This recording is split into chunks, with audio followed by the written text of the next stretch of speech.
What if, in just 3 hours, you could start regaining control over your decisions, resist distractions, delay impulses, and move forward with what really matters? It's not about pushing yourself to the limit. It's about strengthening the part of you that makes decisions.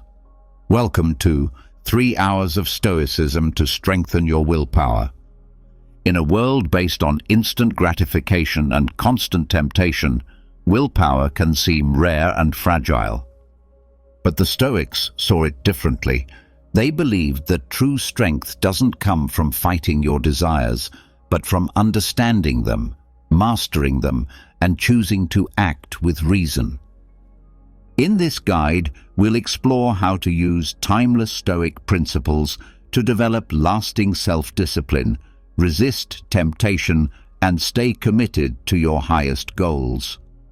Willpower isn't a gift, it's a skill, and this is where you start to develop it. Let's get started. The salty spray stung my face like cold needles, each drop charged with the violence of the storm. I stood at the edge of the cliff, my boots planted firmly on the slippery rock, watching as walls of water rose and crashed against the rocks. The wind whipped my coat, pulled at my hair, screamed in my ears, but I didn't move. Behind me, the lighthouse keeper's cabin creaked in the gale. The windows rattled. Shingles came loose and disappeared into the darkness. The whole world seemed bent on tearing itself apart, yet I remained there. "You crazy bastard!" The lighthouse keeper staggered out, one hand clutching his cap, the other braced against the doorframe. "Get inside before the sea drags you out!" I turned my head just enough so he could hear me over the howling wind. "Have you ever noticed that rocks never run away?" "What?" He squinted into the rain running down his weathered face. "The rocks." I pointed to the jagged teeth protruding from the foam. "The waves beat them mercilessly. They've been doing it for centuries. And they're still there. They're rocks. They have no choice." A smile crossed my lips. The old guardian couldn't see it. He probably thought I'd lost my mind, standing there in weather that had forced the fishing boats to take shelter in the harbor hours ago. Neither do we when it comes to the storm. I looked back at the sea, but we choose whether we break against it or remain in it. The guardian muttered something that was lost in the wind. He slammed the door shut. Lightning split the sky, illuminating the giant waves in terrible raw detail. In that flash, I saw the truth. Chaos made real, the savage fury of nature unleashed. My heart pounded against my ribs. Fear curled in my gut, ancient and primitive, the same fear that had driven our ancestors to take refuge in caves. But I breathed, deeply, calmly. The fear remained. I wasn't foolish enough to think I could banish it, but there it was, acknowledged, contained, like a fire in a fireplace instead of a forest fire consuming everything in its path. Another wave crashed against the cliff. The ground shook. The water drenched me, so cold it took my breath away. My body wanted to retreat, all my instincts screaming for shelter, warmth, safety. Instead, I took a step forward. The wind nearly knocked me over. I straightened up, adjusted myself, and regained my balance. I didn't fight the gale, but moved with it, letting it pass around me while my center remained steady. This was the lesson I had come to remember. 3 months ago, I was sitting in a boardroom as my company collapsed around me. 20 years of work, gone. Employees were clearing out their desks. Creditors were circling like vultures. My partner, my friend, looked me in the eye and said, "It's over, Marcus. There's nothing left to save." The storm had been just as violent then, though it had a different face. There was no wind or waves, just numbers on spreadsheets, legal documents, the silent devastation of failure. I wanted to rage, to blame the market, the competition, the universe itself for this injustice. Part of me wanted to follow in the company's footsteps, to let failure define me, consume me. But I remembered something my grandfather once told me years ago as we watched a summer storm roll across the prairie. "See that oak tree?" he asked, pointing to a huge tree standing alone in the field. "It's been there longer than I have. It's seen droughts, floods, tornadoes. It's lost branches, sure. It has scars from lightning, but the trunk is still there. Do you know why?"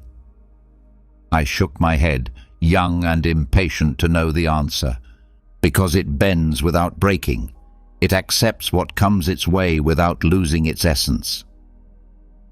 Now, standing there, soaked and shivering, I felt that truth deep within me. The company was gone. That was a fact, as immutable as the storm. But I was still there. My skills, my knowledge, my ability to rebuild. None of that could be taken away from me by any external force. A huge wave rose above the rest, a mountain of black water in motion. It crashed down with a thunderous roar, sending a tower of water over the cliff. For a moment, I was inside a cloud of mist and foam, with the world disappearing into grey chaos. When it cleared, I was still standing. The beam of light from the lighthouse swept across the water, cutting through the rain and darkness. Each turn revealed the same scene: violence, chaos, nature unleashed. But the light never wavered. It simply did what it was meant to do: guide, no matter the conditions. I took my grandfather's watch out of my pocket. The metal was worn from decades of use, first his and now mine. Water pooled on the surface, but it couldn't penetrate the seal. The hands continued their steady circle, marking time with complete indifference to the storm. This was the power I had been searching for, not the ability to stop storms. That was fantasy. Not the pretense that storms didn't matter. That was an illusion.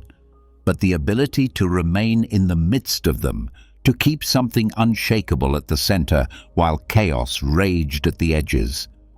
The wind shifted, pushing the rain horizontally. I adjusted my stance and leaned toward her. My body was cold, exhausted, battered by the elements. These were facts as neutral as temperature readings. They did not require my anger or my resistance. They simply were. And I simply was. The lighthouse door creaked open again. This time, the old man stepped out completely, wrapped in a raincoat that had seen decades of storms. He moved with the slow confidence of someone who had long since made peace with the weather. "Most people run away on nights like this," he said, in a voice that could be heard despite the wind, rough as barnacles but firm. "Either you're brave or you're foolish." "Neither," I replied, turning toward him. "I'm just learning." He studied me for a long time, the rain falling down the wrinkles of his weather-beaten face. Then he nodded toward the lighthouse. "The coffee's ready, unless you prefer pneumonia." Inside, the circular room was sparse but warm. A wood-burning stove crackled in a corner. Books lined a curved wall, their spines faded and stained with salt. The keeper poured 2 cups from a battered coffee pot, the coffee as black as the ocean outside. "You remind me of someone." He settled into a chair that had molded itself to his shape over the years. "About 15 years ago, a young philosopher came here. There was a storm even worse than this one. I found him sitting on those rocks, as calm as a Sunday morning, soaked to the bone." "What happened to him?" I asked him the same thing I'm asking you. What drives someone to go out in weather like this, when even a fish would drown? I wrapped my hands around the cup and felt the warmth return to my fingers. He needed to remember something, or perhaps learn it properly for the first time. The caretaker took a book from the nearest shelf. its leather binding cracked by the passage of time. That philosopher left it here. He said it might be useful to me one day. He gave it to me. Maybe today is that day. The cover had no title, just initials engraved in the corner. M.A. I opened it carefully. The pages were full of handwritten notes, quotes, observations. There was a passage underlined twice. You have power over your mind, not over external events. Realize this, and you will find strength. Marcus Aurelius. The guard narrowed his eyes. Emperor of Rome, writing to himself while on campaign on the Danube. He had the world at his feet. He could have anything he wanted. Do you know what he wanted most? I shook my head. The same thing you're looking for out there in the middle of the storm. Control over the only thing that mattered, his own mind. I turned the page. Another note, in different handwriting. Epictetus was right. It's not things that disturb us, but our view of them. Epictetus. The guard refilled his cup. He was born a slave and died a free man. A cruel master broke his leg, and he limped for the rest of his life. Yet he said that injury had given him his greatest revelation. What was that? That his master could chain his body, break his bones, control every external aspect of his life. But his thoughts, his decisions about how to respond, remained entirely his own. No force on earth could touch them without his permission. Thunder shook the lighthouse. Through the window, I watched the waves crash against the rocks with relentless fury. But sitting there, warm and dry, the storm seemed almost abstract, a phenomenon to observe rather than endure. That's the trick, isn't it? The lighthouse keeper followed my gaze. The storm is the same whether you're in it or watching it. The only difference is your position in relation to it. But most people carry their storms inside. They could be sitting in paradise and still feel like they're drowning. He was right. How many perfect days had I ruined with anxiety about tomorrow? How many moments of peace had I poisoned with anger about yesterday? There's another one you should read. The keeper pulled out another book, this one in better condition. Seneca, advisor to emperors, playwright, one of the richest men in Rome. He lost everything when Nero turned against him. He was forced to take his own life. Do you know what he said in his last letter? I waited. Everything new excites the mind, but a mind that seeks truth turns away from the new and seeks the old. He set the book aside. What do you think that means? I thought about it. That wisdom is no revolutionary discovery. It's remembering what has always been true. Intelligent. The guardian stood up, his joints cracking. The storm will subside at dawn. It always does. The question is, what will you do when the calm returns? When you don't have all this? He pointed to the chaos outside. To remind you of what matters? That was the real test. Anyone could feel philosophical in a crisis. The challenge was to maintain that clarity in everyday life, when the boundaries between what we controlled and what we didn't blurred. There's a phrase the Stoics used. The guardian walked over to the window and watched the lightning sweep across the water. Amor fati, love of fate. It's not resignation or giving up. It's accepting what is, fully, without reservation. Even storms, especially storms. I thought of my failed business, the friends who had drifted away, the reputation that had taken decades to build and was now in ruins. Could I love that fate? Not the failure itself, but the opportunity it offered me, to rebuild with wisdom instead of just ambition, to know who I was when everything else had been taken away from me. The storm chooses when to rage, I said, beginning to understand. I choose how to face it. The keeper woke me before dawn. "Let's go," was all he said, handing me a thermos of coffee.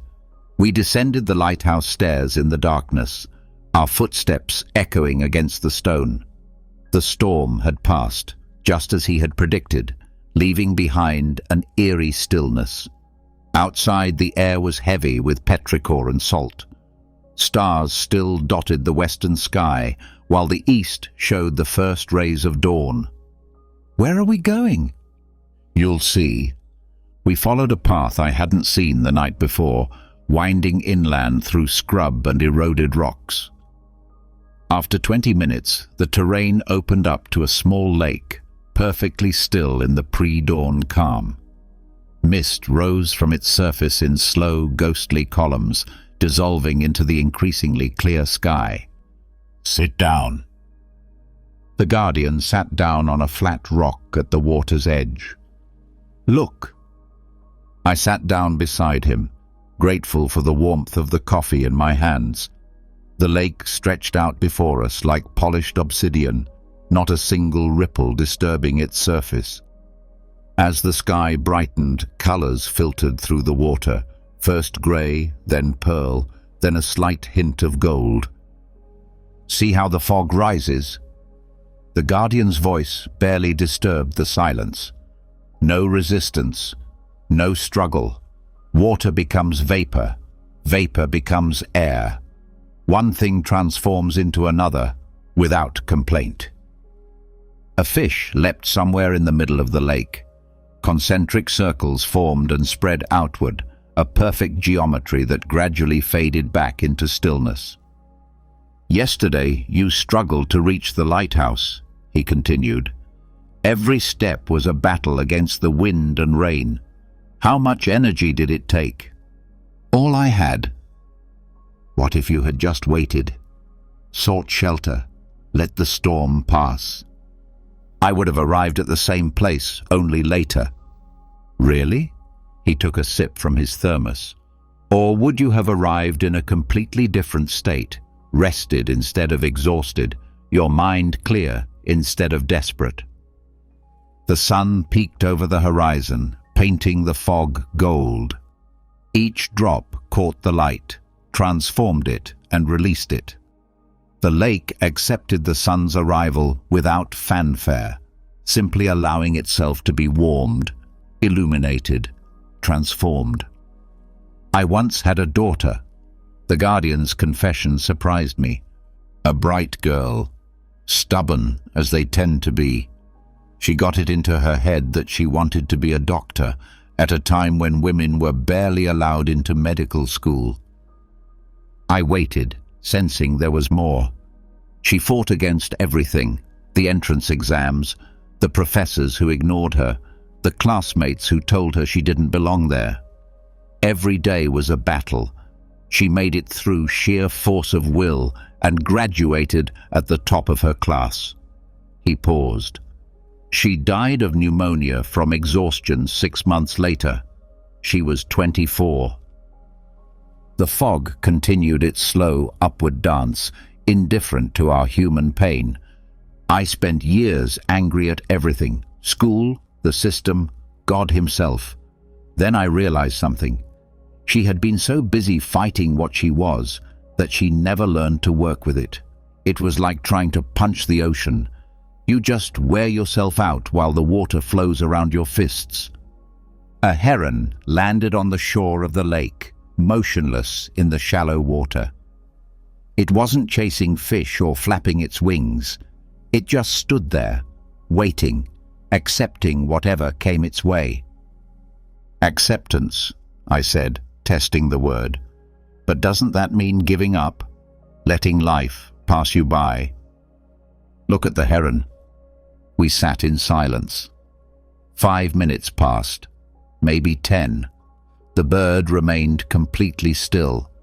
Then, quick as lightning, its beak darted downward and emerged with a silvery fish. A precise, perfectly timed movement. "Acceptance is not passivity," explained the guardian. It is recognition. The heron accepts that the fish swim where they want. It cannot control their movements. It cannot force them to come closer. But it positions itself wisely and acts decisively when the moment comes. The sun rose higher, dispelling the fog. The surface of the lake became a mirror, reflecting the clouds that had begun to form in the warm air. "Your business failed." The caretaker said it bluntly, without judgment. "That's what happened. It can't be undone. The question is, do you exhaust yourself fighting that reality, or do you accept it as the ground you're standing on and build from there?" I thought of the countless hours I had spent repeating decisions, torturing myself with what-ifs. The energy I had invested in getting angry at former partners, at market conditions, at my own mistakes. All that effort to change something that was already history. But how can you just accept something that hurts so much? The same way the lake accepts the storm. He pointed to the calm water. Last night, waves were crashing on this surface. The wind was whipping it. The rain was beating it. The lake didn't resist. It couldn't resist. It moved with the forces acting on it. And now it's calm again. Because the storm passed, as storms do. But the lake didn't waste energy trying to stay still during the storm. It accepted the chaos, moved with it, and returned to stillness when conditions allowed. The heron caught another fish, this one larger. It swallowed it carefully, without rushing. "Marcus Aurelius wrote something," said the guardian. "Limit yourself to the present. The past is memory, the future is projection. Only the present moment is real, and it is the only thing that requires your acceptance." But surely we need to learn from the past and plan for the future, don't we? Learn, yes. Plan, certainly. But accept that the past is unchangeable and the future is uncertain. Accept that this moment, sitting by the lake, watching the mist, breathing this air, is all you really have. Everything else is gone or may never come. The sun was now fully illuminating the lake, revealing its depths. Rocks, plants, fish moving slowly beneath the surface. What appeared to be simple stillness was actually a complex life, existing without resistance, each element accepting its place in the whole. The guardian led me away from the lake and down a winding path through a dense forest. We climbed in silence for nearly an hour before reaching a ridge where a lone oak tree stood, huge and ancient, its branches reaching toward the sky. The wind hit the ridge with sudden force, nearly knocking me sideways. The oak's branches swayed and whipped, and the leaves rustled like ocean waves. Yet the trunk remained solid, unmoving. 300 years, give or take, said the guardian, placing his palm against the rough bark. It has survived fires, droughts, and ice storms that have split weaker trees like matchsticks. I watched the violent dance of the branches, the way they bent almost horizontally with the strongest gusts before straightening back up. The tree seemed alive in a way I had never noticed before, not just alive, but actively engaged with the forces around it. Most people believe that strength means staying rigid, the guardian continued. They prepare for life with tense muscles and clenched jaws. They confuse fragility with power. A particularly strong gust caused the treetop to sway dramatically. Instinctively, I took a step back, but the guardian remained close to the trunk, unconcerned. I tried that when my business failed, I admitted. I told myself I just had to be tougher, stronger, overcome everything. And how did that go? I wrecked my back. Literally, I ended up in bed for 2 weeks, unable to move. The caretaker chuckled. The body teaches us what the mind refuses to learn. Rigidity breaks, flexibility endures. He led me to the windward side of the oak tree. Here the branches grew differently, shorter, denser, at an angle to the prevailing wind. The tree had adapted to its circumstances. "This is resilience," he said, "not pretending the wind doesn't exist, not defying it, but adapting, learning, becoming stronger because of it, not in spite of it." A dead branch snapped somewhere in the canopy and fell beside us, breaking on the rocks. The guardian barely noticed. "The tree knows what to let go," he observed. "Dead weight falls away naturally when you stop clinging too tightly to things. But look," he pointed to a place where new life was sprouting from what looked like dead wood. "What remains grows stronger." We sat down on a flat rock, our backs against the leeward side of the oak tree, sheltered from the strongest wind. The noise above us was tremendous, the wood creaking, the air roaring, the leaves pounding. But here at the base, there was relative calm. "After my daughter died," said the guardian, "I became rigid. I didn't talk about her. I didn't cry. I didn't let anyone see my suffering. I thought that was strength. I almost destroyed my marriage. I pushed away friends who wanted to help me." What changed? A hurricane hit. A Category 3. I was living near the coast at the time, and I thought I could weather it, that it would prove how tough I was. From my window, I watched a 100-year-old pine tree, as thick as a car and as straight as a mast, split in half.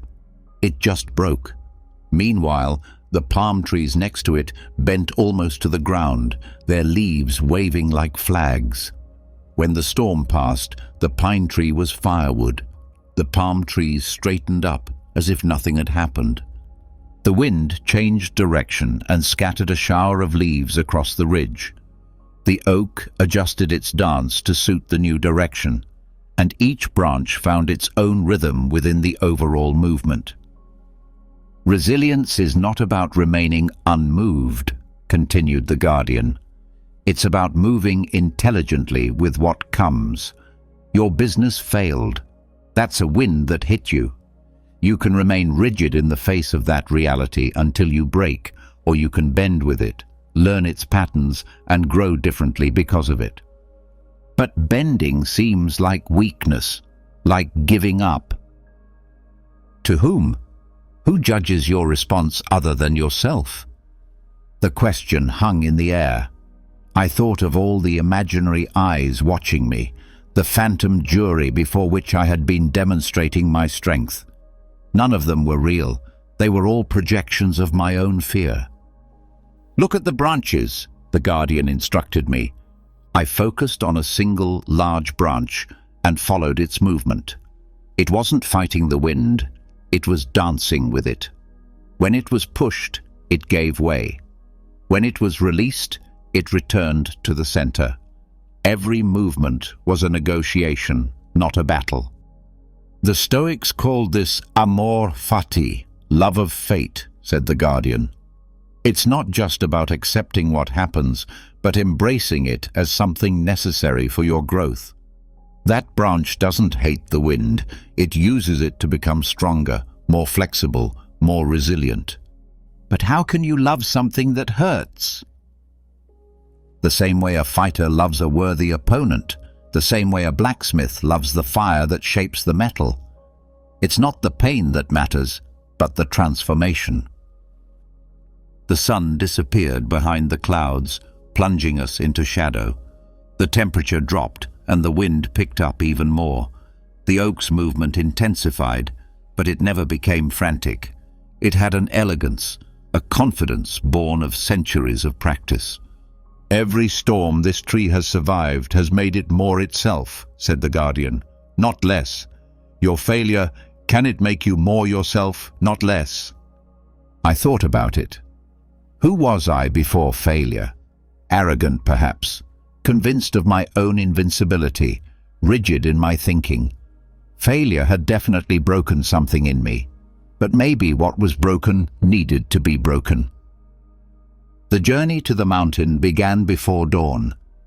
The guardian woke me with a gentle tug on my shoulder, handed me a thermos of black coffee, and pointed to the eastern ridge, where the faintest light touched the peaks.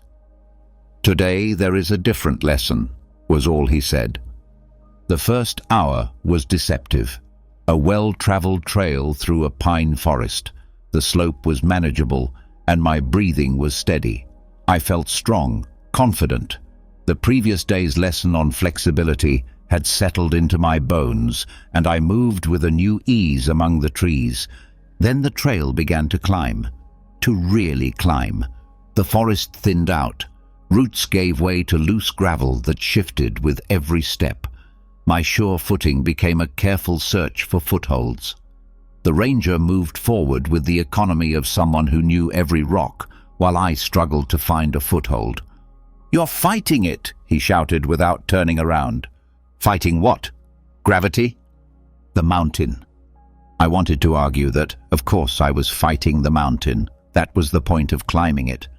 But my lungs were burning too much to argue. Each breath was sharp and ragged. My thighs ached. Sweat stung my eyes despite the cold. A rock rolled under my foot. I fell hard, the palms of my hands torn by the granite. The guardian stopped, waited, saying nothing. I got up, wiped the blood and sand off, and kept climbing. "You know what's funny?" he said when I caught up with him on a small ledge. "People think that climbing is conquering the mountain. No. The mountain doesn't care if you reach the top. It doesn't even know you exist. Here, you conquer nothing but your own limits." We sat on the ledge and looked down at the valley we had climbed up. The view was already spectacular, even though we weren't even halfway there. The guardian took out an apple, cut it in half with a knife, and offered me a piece. "When I started guiding climbers," he said, "I saw them exhaust themselves trying to control everything. The weather, the route, the pace, the other climbers. They would rage at unexpected storms, panic when the trails crumbled, push themselves beyond exhaustion, trying to keep to a predetermined schedule."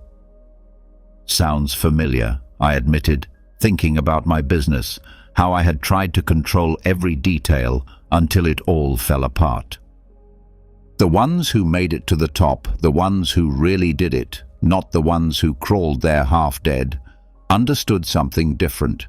They controlled the only thing they could, themselves, their breathing, their pace, their attitude when things went wrong. He stood up and slung his backpack over his shoulder. The trail ahead disappeared into a series of zigzags carved into what looked like a vertical wall. "The mountain sets the conditions," he said. "You choose how to meet them." The zigzags were brutal. My world was reduced to the few meters of trail ahead of me, to the rhythm of my breathing, to the burning in my muscles. I wanted to stop every meter and a half. Sometimes I did. The guardian never said anything, never pushed me, just waited. Halfway through the curves, my mind started playing tricks on me. "You're too old for this. You're in terrible shape. Everyone else is making it look easy. You should have trained. You should turn back." "Your thoughts are very loud," the guardian observed. "Can you hear them?" "No need. Your whole body changes when you start arguing with yourself. Your shoulders tense up, your breathing becomes shallow, your steps become uneven." He was right. I was so focused on the mental commentary that I had lost the rhythm of the climb. My body had become rigid, fighting itself as much as the mountain. The Stoics had a practice, he said. They separated what they called impressions from judgments. The impression is, "This is steep, my legs hurt, I'm breathing hard."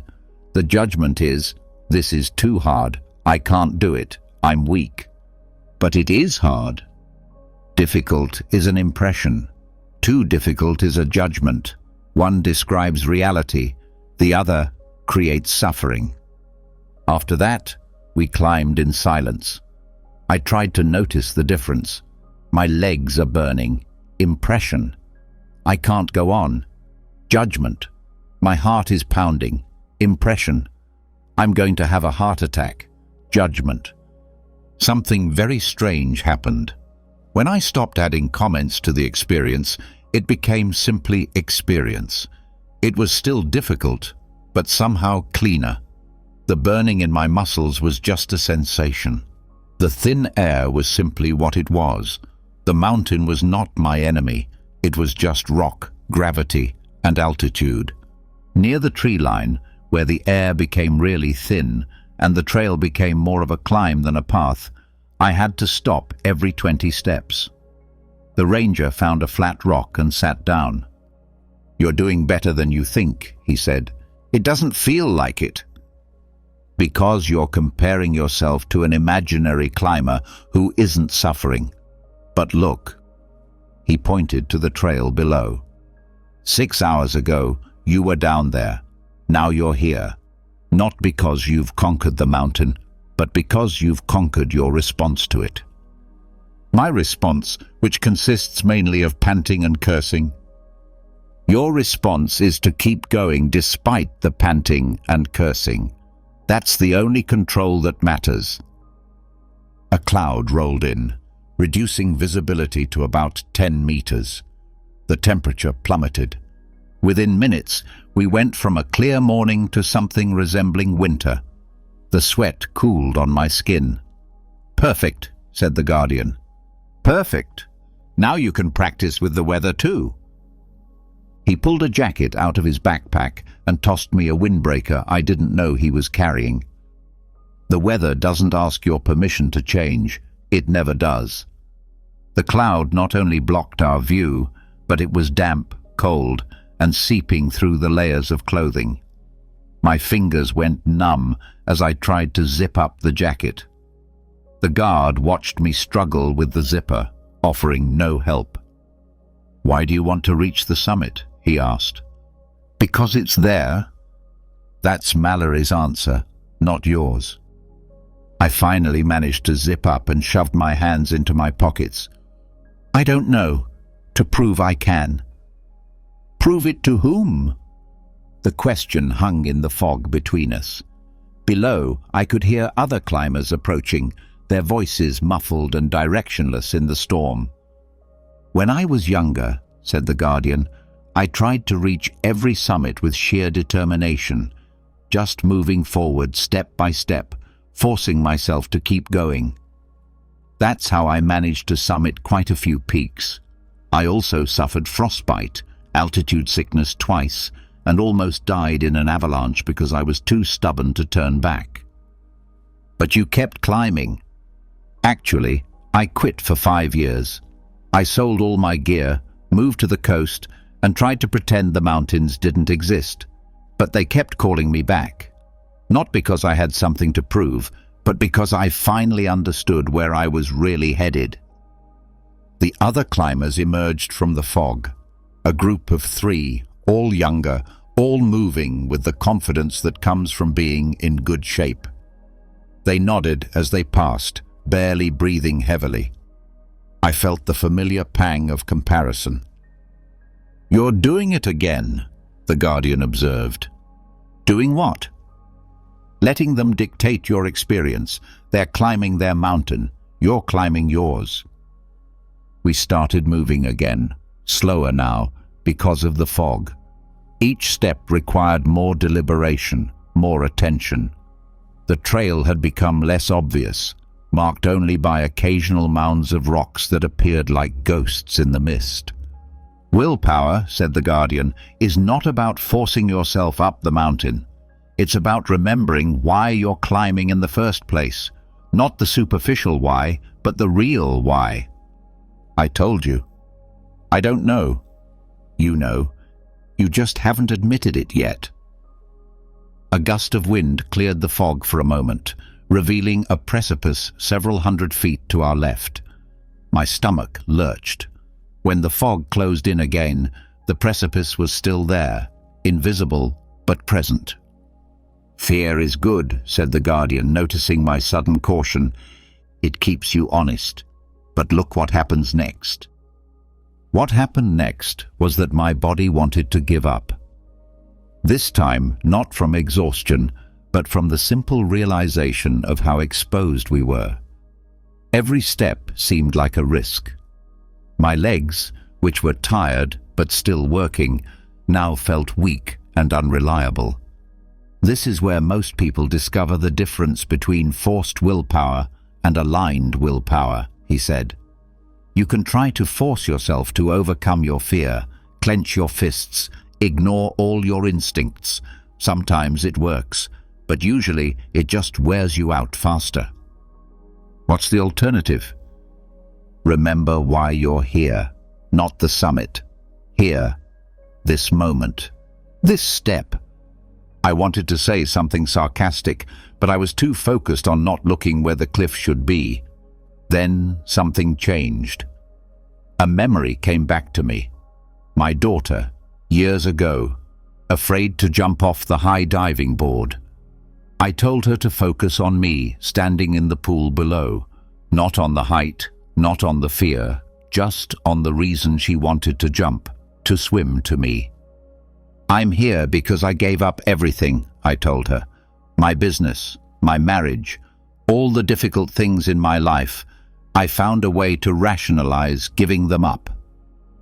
And my children are watching me, learning that when things get tough, you look for an excuse to stop.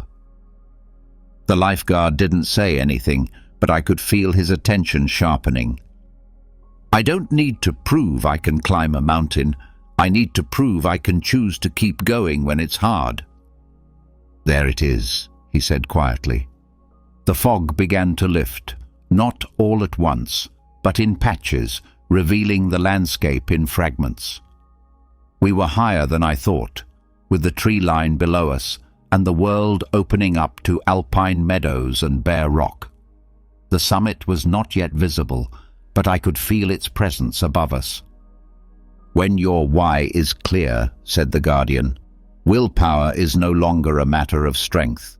It becomes a matter of alignment. Every step brings you closer to or further away from that why.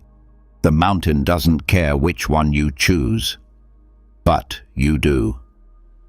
We entered an area of loose scree, and each step sent small rocks cascading down. It required a different kind of movement, deliberate, balanced, accepting that some slips backward were part of the progress. This is my favorite part, said the guardian, the part where each step undoes half of the last. The part where you can't force your way forward. You have to work with the mountain, not against it. Find your rhythm, accept the slipping, keep your goal in mind, but stop trying to control every detail of how you get there. I found myself thinking again about my business, about how I had tried to control all the variables until they multiplied beyond my ability to manage them. How I had exhausted myself fighting reality instead of working with it. The scree gave way to solid granite, and with it came a different challenge. The guardian pointed to a narrow ledge ahead, about a foot wide, with a steep wall on one side and the void on the other. It's up to you, he said. There's a longer route around it. It adds about an hour. I stared at the ledge. My mind immediately conjured up a dozen catastrophic scenarios. Loose rocks, a sudden gust of wind, my own clumsiness. The safer route beckoned with the sweet voice of reason. What would you do? I asked him. It doesn't matter what I would do. This is your climb. The fear was physical, a tightness in my chest that made me breathe deliberately rather than automatically. But beneath it, something else was stirring.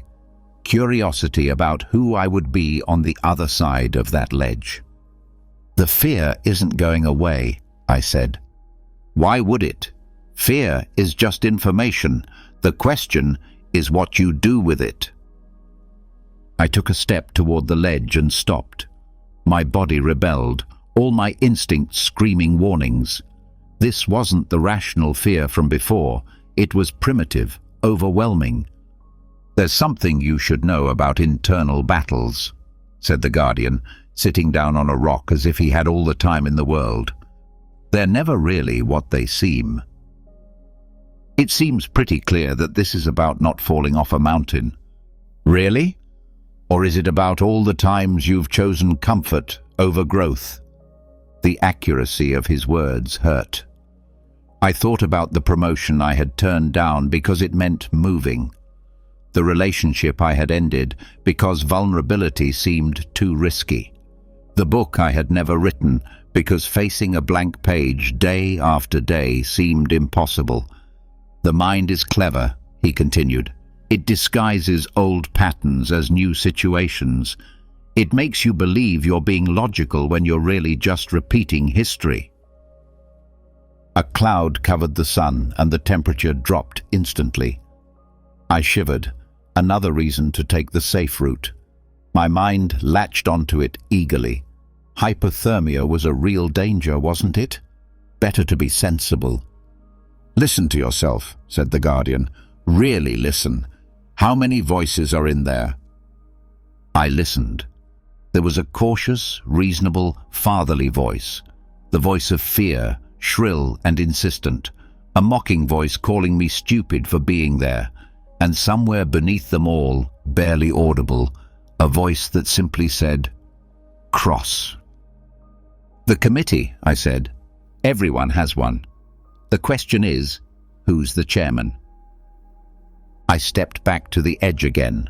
This time, I noticed how my body was preparing to retreat, even as I moved forward. My weight shifted backward.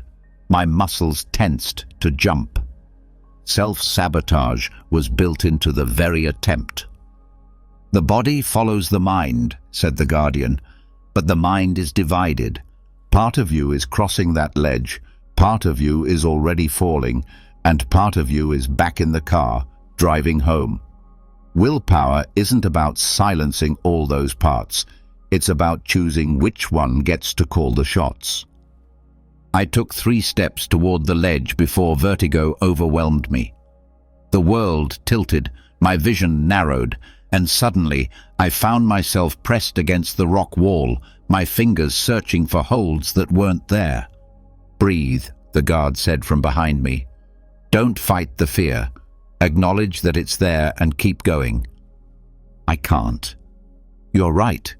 The you who is terrified can't. But you are more than that fear. My daughter's face reappeared in my mind.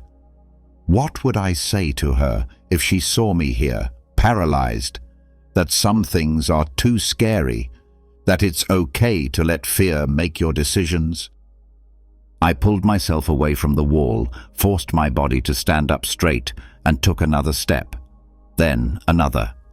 The committee in my head grew louder. Catastrophic scenarios, logical arguments for retreat, memories of all the previous failures. But I kept that quiet voice at bay, the one that simply said, "Next step." Halfway there, my foot slipped slightly on the loose gravel. The adrenaline almost made me retreat, but I held my ground, waited for my heart to calm down, and continued. "The inner war is not won by defeating fear," said the guardian, his voice firm behind me. "It is won by acting in spite of it." The ledge ended in a wide platform. I stepped onto it and sat down immediately, my legs shaking. The guardian joined me and took a thermos of tea from his backpack. "Next is doubt," he said, handing me the cup. "What?" "Fear, doubt, temptation. The unholy trinity of inner resistance. You just faced fear. Doubt usually comes when you're tired." As if on cue, my mind began its assault. What was I proving here? That I could risk my life for a misguided metaphor about willpower? My children needed a father, not a cautionary tale about a midlife crisis gone wrong. "There it is," said the guard, noticing my expression. "How do you know?" It's the look everyone gets. Doubt is insidious because it sounds so reasonable. Fear at least admits that you're afraid. Doubt pretends to be wisdom. We sat in silence, drinking tea as clouds gathered on the horizon. The summit was visible now, about 2 hours away. So close, but my body felt empty, drained by something more than physical exertion. The storm caught us just as we reached the exposed ridge, not gradually, as the weather usually changes in the mountains, but suddenly, as if the sky had been holding its breath and suddenly exhaled violence. The wind hit us so hard it knocked me sideways. The rain turned to sleet, then hail, which lashed exposed skin like shrapnel. The guardian grabbed my arm and pushed me behind a rock that offered minimal shelter. "We have to go back," I shouted over the roar. He shook his head. "We can't. That ledge will be frozen now." The truth churned in my stomach like lead. We were trapped between the storm and the journey we had barely managed to complete in good condition. My mind immediately turned to my family. Would they even find my body up here?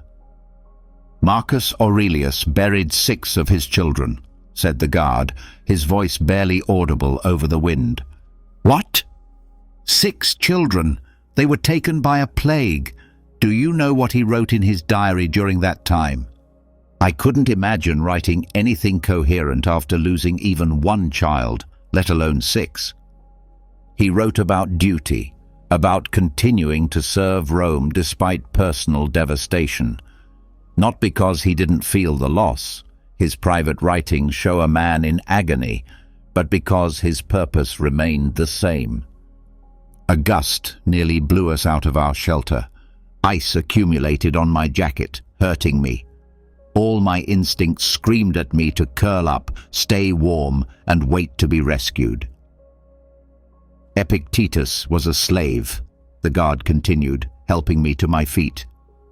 "His master broke his leg on purpose and left him lame for life. Do you know what he said about that?"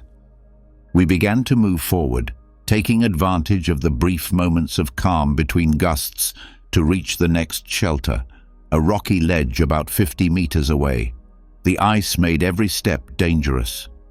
He said that his limp was an impediment to his leg, not to his will. Halfway to the ledge, the wind hit me with full force. I fell hard, hitting my shoulder on the rock, and my backpack came off my back and fell into the void.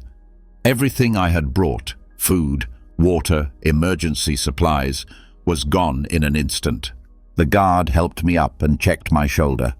"Can you move it?" I could, barely. The pain radiated throughout my shoulder with every movement, but nothing seemed to be broken. "Your purpose here," he said, "has it changed?" "I've lost my supplies." "That's not what I asked you." I thought about why I had come. The growing sense that I was living like a sleepwalker, letting comfort make my decisions, setting an example of weakness for my children. Had any of that changed because a storm had blown away my backpack? We reached the ledge and pressed ourselves against the back wall. Ice had formed on my eyelashes, clouding my vision. The guard pulled a small stove out of his backpack, lit it somehow despite the wind, and began melting snow for water. "Seneca lost everything," he said, handing me the hot cup. "Exile, false accusations, stripped of his wealth. In the end, Nero ordered him to commit suicide. Do you know what he did during his exile?" My hands were shaking around the cup. I didn't know if it was from the cold or the adrenaline. He wrote. Some of his most powerful letters on virtue and wisdom came from that period of loss. His external circumstances had changed completely, but his inner purpose to pursue and teach wisdom remained intact. They were stronger than normal people. No, they simply understood something we forget. Adversity doesn't create character, it reveals it. And it only breaks us if we let external circumstances define our inner purpose. The storm intensified. Lightning struck so close that the thunder was instantaneous, a sound you couldn't hear but could feel in your chest. The temperature continued to drop. Without my backpack, I had no warm clothes or emergency shelter if we had to camp out. "We could die up here," I said. "Yes." "Aren't you worried?" "I'm less worried about death than dying without a purpose. If I die trying to reach a summit, at least I die moving towards something. Most people die in their beds without ever really living." He stood up and watched the storm. "There's a climber's hut about 300 meters away. We can make it if we get going now, between the strongest gusts." "That's crazy." "Maybe, but freezing to death here is certain. Moving forward may not be." I thought of Aurelius burying his children, still ruling Rome, of Epictetus dragging his broken leg through life, teaching freedom to others, of Seneca writing philosophy while awaiting execution. Their bodies faced different storms, but their response was identical: to continue living with purpose, regardless of the chaos outside. "The storm doesn't care about your decision," said the guard. "It will continue to rage just the same, whether you cower or climb. The only question is who you will be in its presence." I stood up. My shoulders ached, my body shook with cold, and visibility was down to about 10 feet. All the rational voices in my head listed the ways this could go wrong. But beneath those voices, the same calm voice from the ledge remained steadfast. "That's why you came here, to stop letting circumstances dictate your decisions." "Stay close," said the guardian. "Move when I move, stop when I stop." We entered the fury of the storm. The wind, which seemed like a living, malevolent, hungry being, tried to tear us from the mountain. Every step required total concentration, absolute commitment. There was no room for doubt, no energy for fear, only the next foothold, the next breath, the next moment of forward progress. The Guardian's cabin materialized through the storm as something half imaginary, a dark shape against the white chaos. We stumbled through the door and collapsed onto wooden benches, gasping for air. My lungs burned from the icy air, and my shoulder throbbed where it had hit the rock. The gatekeeper lit a small fire in the iron stove. The cabin was very basic: 4 walls, a roof, benches, and the stove. But after the violence outside, it seemed like a sanctuary. "Rest," he said. "The storm won't let up before morning." I slept fitfully, waking throughout the night to the wind howling against the walls. Each time I found the guard awake, sitting completely still by the dying fire, his eyes closed, but somehow alert. Dawn was grey and gloomy. The storm had passed, leaving the mountain transformed. Ice covered every surface, and snowdrifts had reshaped the familiar terrain. We stepped outside and were enveloped in a crystalline silence. "Weren't you sleeping?" I asked. "I was practicing."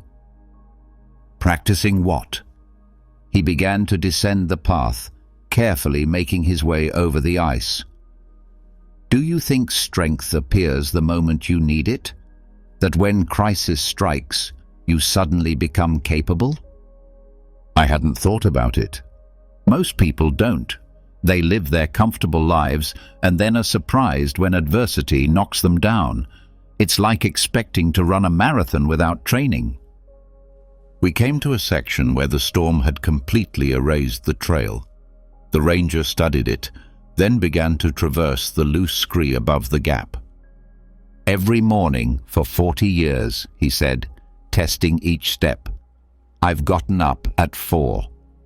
Not because I had to, because choosing to get out of a warm bed when everything in you wants to stay is practice." Practice for what? For this. He pointed to the ravaged trail, the ice, the treacherous descent. For the moments when life takes away your easy options. I followed his path to the letter, fighting the urge to look down. My shoulder protested with every movement. Marcus Aurelius, the ranger continued, wrote his meditations in war camps, surrounded by death and uncertainty. But read them carefully. They are not reactions to crisis. They are preparations for it. Every morning he reminded himself of what he might encounter. Death, betrayal, failure. Not to invite them, but so he wouldn't be surprised when they came. We reached solid ground. The guard stopped and examined the tracks in the snow. Something large had passed through recently. A bear, he said, coming down the mountain, away from the storm. Should we be worried? Should we be prepared? Yes, worried. What good would that do? He continued walking. This is what people don't understand about Stoics. They think it's about being impassive, being like a rock. It's not. It's about preparing yourself so that emotions are unnecessary. The trail wound through a grove of pine trees whose branches were heavy with snow. In the silence between our footsteps, I could hear the snow falling in small avalanches from the trees. I see climbers coming up here every season, said the caretaker. The ones who fail aren't usually the weakest physically. They're the ones who never prepared themselves mentally. At the first sign of difficulty, their minds collapse. They've never practiced discomfort, never chosen difficulty when comfort was within reach. So you practice by living here alone? I practice by choosing. I shower with cold water when there's hot water. I fast when there's plenty of food. I walk when I could drive. Small decisions that strengthen the ability to choose. We emerged from the pines and came to an exposed ridge. The valley stretched out before us, and the morning sun turned the remnants of the storm into something almost beautiful. Seneca was one of the richest men in Rome, said the guardian. But he used to spend days sleeping on the floor, feeding himself only bread and water. His friends thought he was crazy. Why choose poverty when you have wealth? Why did he do it? Because he knew that fortune was capricious. By practicing poverty, he took away its power to frighten him. When exile came, when Nero stripped him of his wealth, Seneca did not collapse. He had rehearsed that loss hundreds of times. The path zigzagged down toward the tree line. My legs were shaking with fatigue, and my shoulders were stiff and swollen. But something had changed. The terror of the previous day had faded, leaving something calmer, more solid. You're different, the guard observed. Really? Yesterday you were fighting the mountain. Today you're moving with it. He was right. Instead of resisting every difficulty, I had begun to accept them as part of the descent. Ice meant slower steps. Tiredness meant more breaks. The worn trail meant looking for alternatives. A simple recognition that removed the friction of complaint. That's what preparation gives you, he said. Not the absence of difficulties, but the absence of surprises. When you've practiced choosing discomfort, involuntary discomfort loses its sting. We stopped at a stream swollen by the melt. The bridge had been damaged by the storm, leaving only a few planks crossing the torrent. Every morning, said the caretaker, stepping onto the first plank, I cross this stream. In summer, it's a trickle. I could jump across the stones, but I use the planks anyway, to practice balance, to practice fear, to practice trusting my feet when my mind screams danger. I followed him, fighting vertigo as the water ran through the gaps between the planks. One slip meant being swept downstream and hitting the rocks. The body learns through repetition, he said from the other side, but the mind learns through choice. Every little decision to face discomfort instead of avoiding it builds strength for when there is no choice. The final descent was exhausting. No drama, no storms, just the accumulated weight of fatigue and pain. But I realized something. My mind had stopped generating escape fantasies. I wasn't imagining helicopters or rescues, just the next step and then the next. The ranger's cabin appeared among the trees just as my legs were beginning to give way. It wasn't the triumphant arrival I had imagined during the storm, but a silent surrender to exhaustion.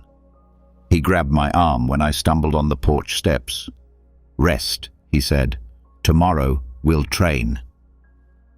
I barely registered the words and collapsed into the same bed I had spent the previous night in. But I couldn't fall asleep. My whole body ached, but something in my mind had been awakened. Curiosity about this man who lived like a monk, but moved like a soldier. Dawn came too soon. The guardian was standing in the doorway, silhouetted against the pale light. "Get up." I can barely move. Perfect. That's when training is most important. I forced myself to get up, every muscle protesting. He led me behind the hut to a clearing of compacted earth, smooth despite the recent storm.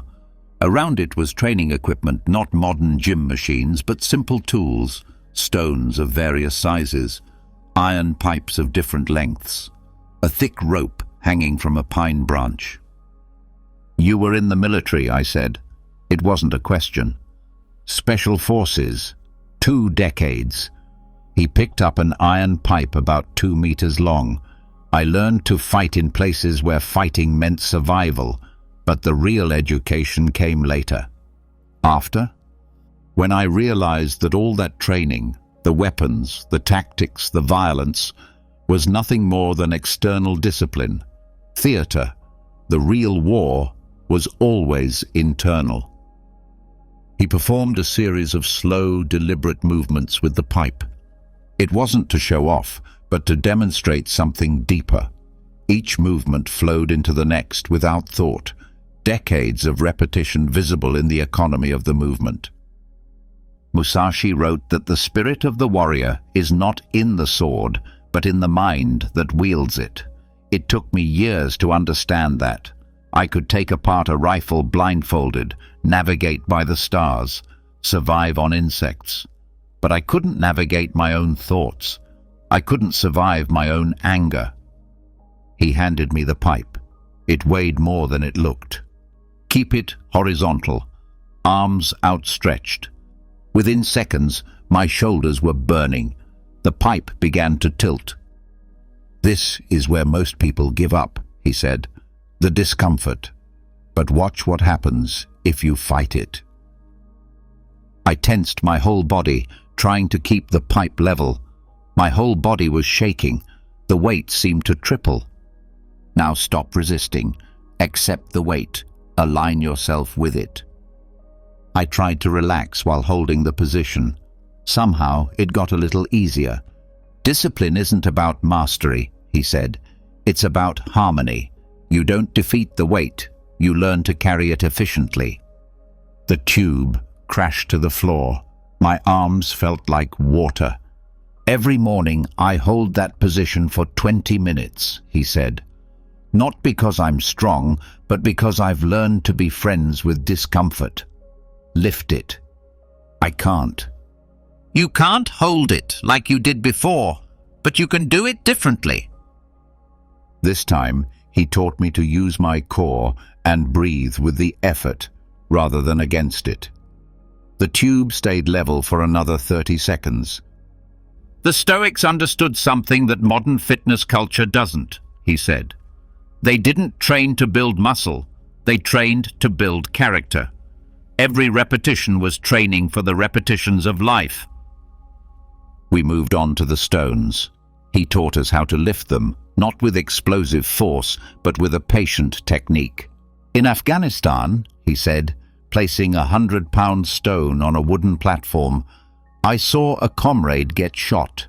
He'd been shot in the chest. We had to carry him 2 kilometers until he was rescued. Every step I took, I wanted to stop. My body was screaming to leave him there. He lifted the stone again, this time more slowly. But I had carried stones. Thousands of times I had carried weight when I didn't have to. So when I had to do it, the path was already laid out. The body knew what to do because it had done it with nothing at stake. My turn. The stone seemed impossible, but I managed it once, twice. On the third attempt, it slipped out of my hands. "Perfect," he said. "Failure is information. Now you know your limit." We repeated his entire routine. Climbing a rope that left my palms raw, balance exercises on a narrow bar, holding my breath in a barrel of melted water that made my lungs scream for air. Each exercise was designed not to show off, but to work, to develop the ability to maintain composure under stress. "People think discipline means never failing," he said, as I gasped for air after the ice barrel. "But look!" He submerged himself in the barrel, completely calm. After 30 seconds, his body began to shake. After a minute, he was shaking violently. But his face remained serene, his gaze fixed. At 90 seconds, he emerged smoothly, without gasping, without drama. I wanted to come up after 30 seconds. All my instincts were screaming for air. But discipline isn't about not feeling. It's about feeling everything and choosing your response anyway. The sun was rising. We had been training for 3 hours, but he showed no signs of wanting to stop. "The body adapts quickly," he said. "It's the mind that resists. Every day it comes up with new excuses. Too tired, too sore, too busy. The Greeks had a word for it, akrasia, weakness of will, acting against your better judgment. How do you get through it? You don't get through it, you endure it. Every morning my mind produces the same complaints, but I've heard them so many times that they've lost their power. Like a child's tantrum, it eventually wears itself out." He picked up 2 stones, one in each hand, and began walking in a figure 8. Marcus Aurelius ruled an empire. He could have had anything, but read his meditations, constant reminders to himself. Get up early, eat simply, train your body, not because anyone forced him to, because he understood that every small sacrifice of comfort was training for greater sacrifices. I put the stones down on the ground, my arms trembling. Marcus walked over to a simple wooden bench under an oak tree and motioned for me to sit down with him. "Physical training is just preparation," he said. "The real work is done here." He tapped his temple.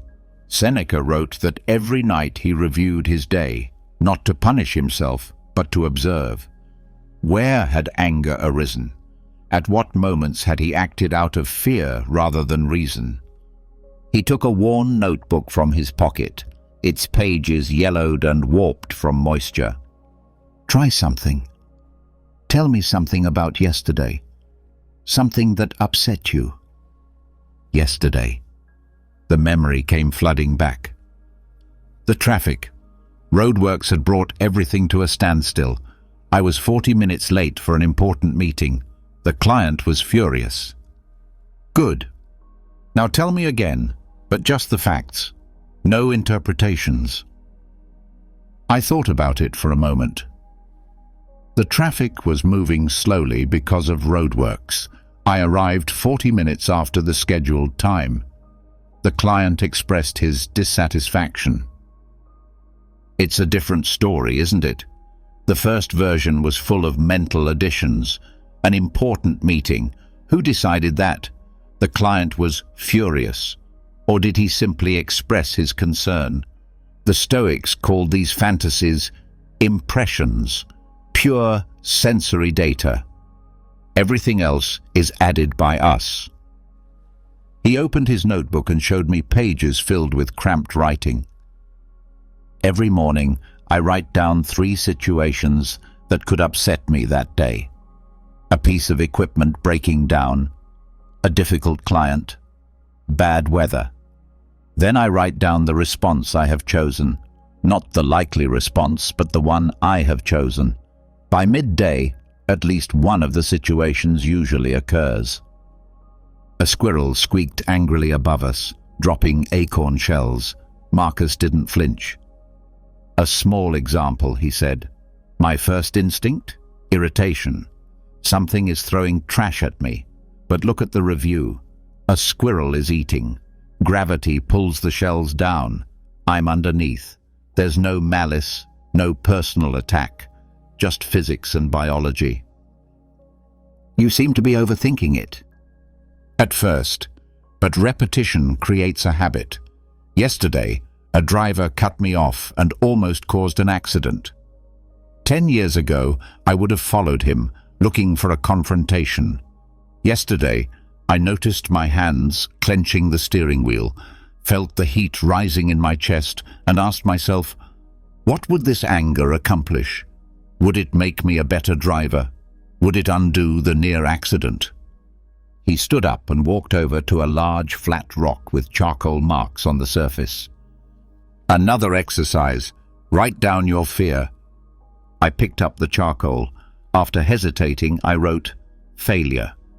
"Too abstract. Be more specific." "Losing my job." "Better.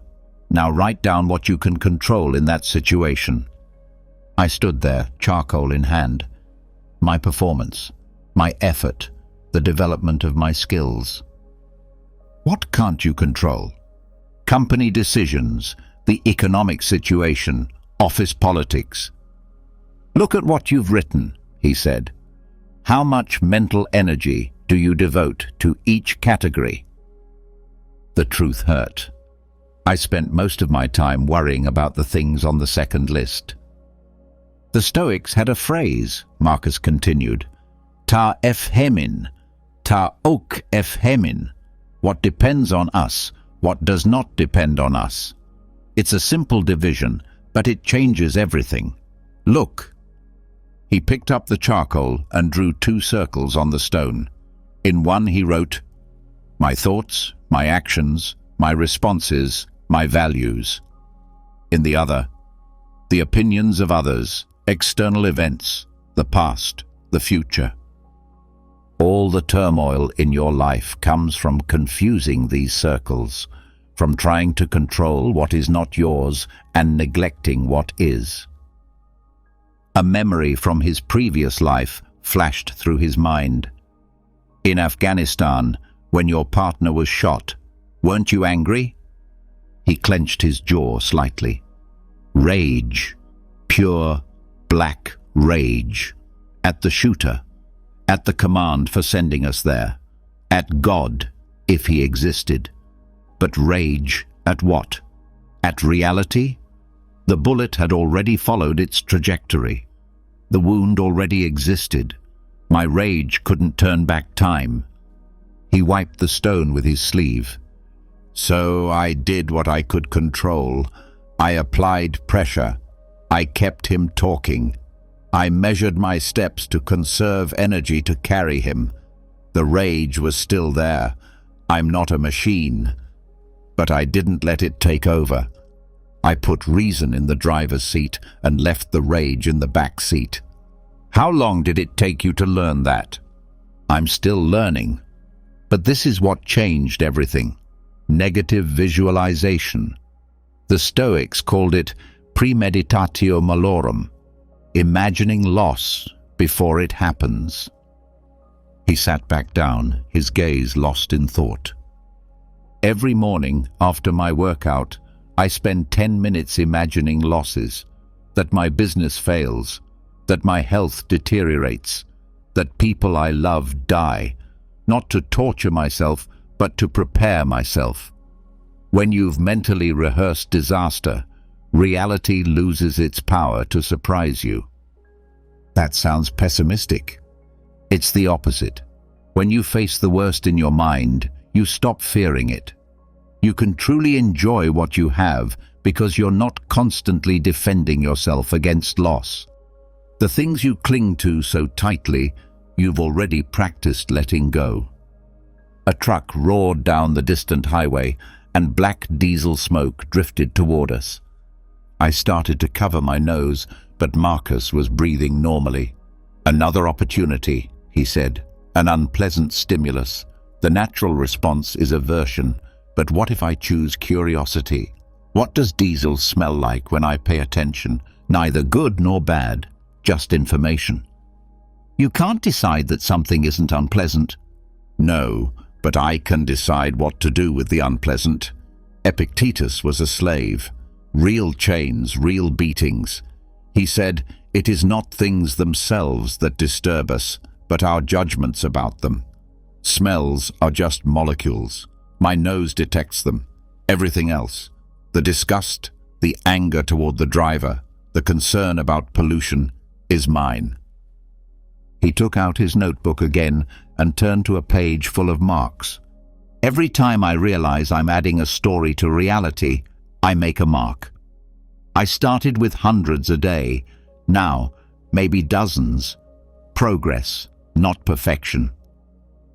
Marcus reached into his backpack and pulled out a second notebook, this one worn leather with a broken clasp. "Evening ritual," he said, handing it to me.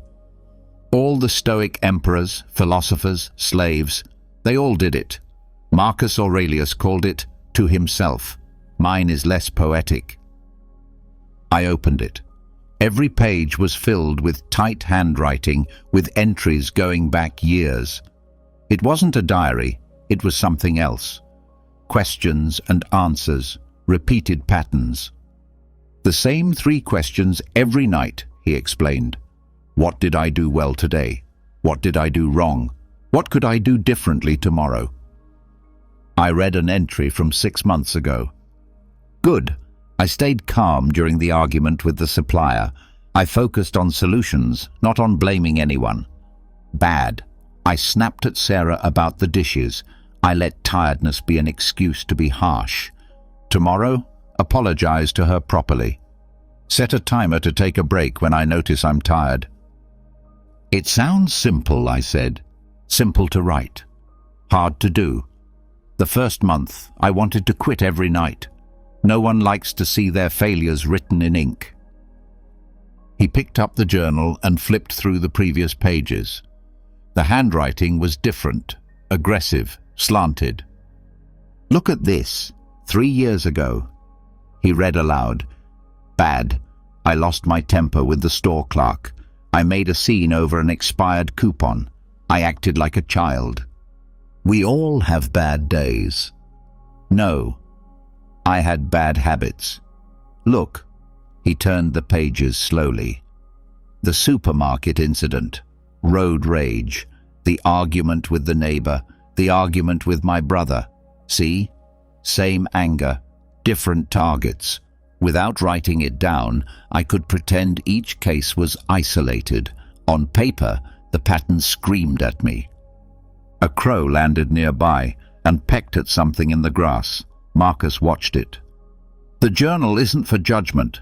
It's for recording data, input and output, triggers and responses.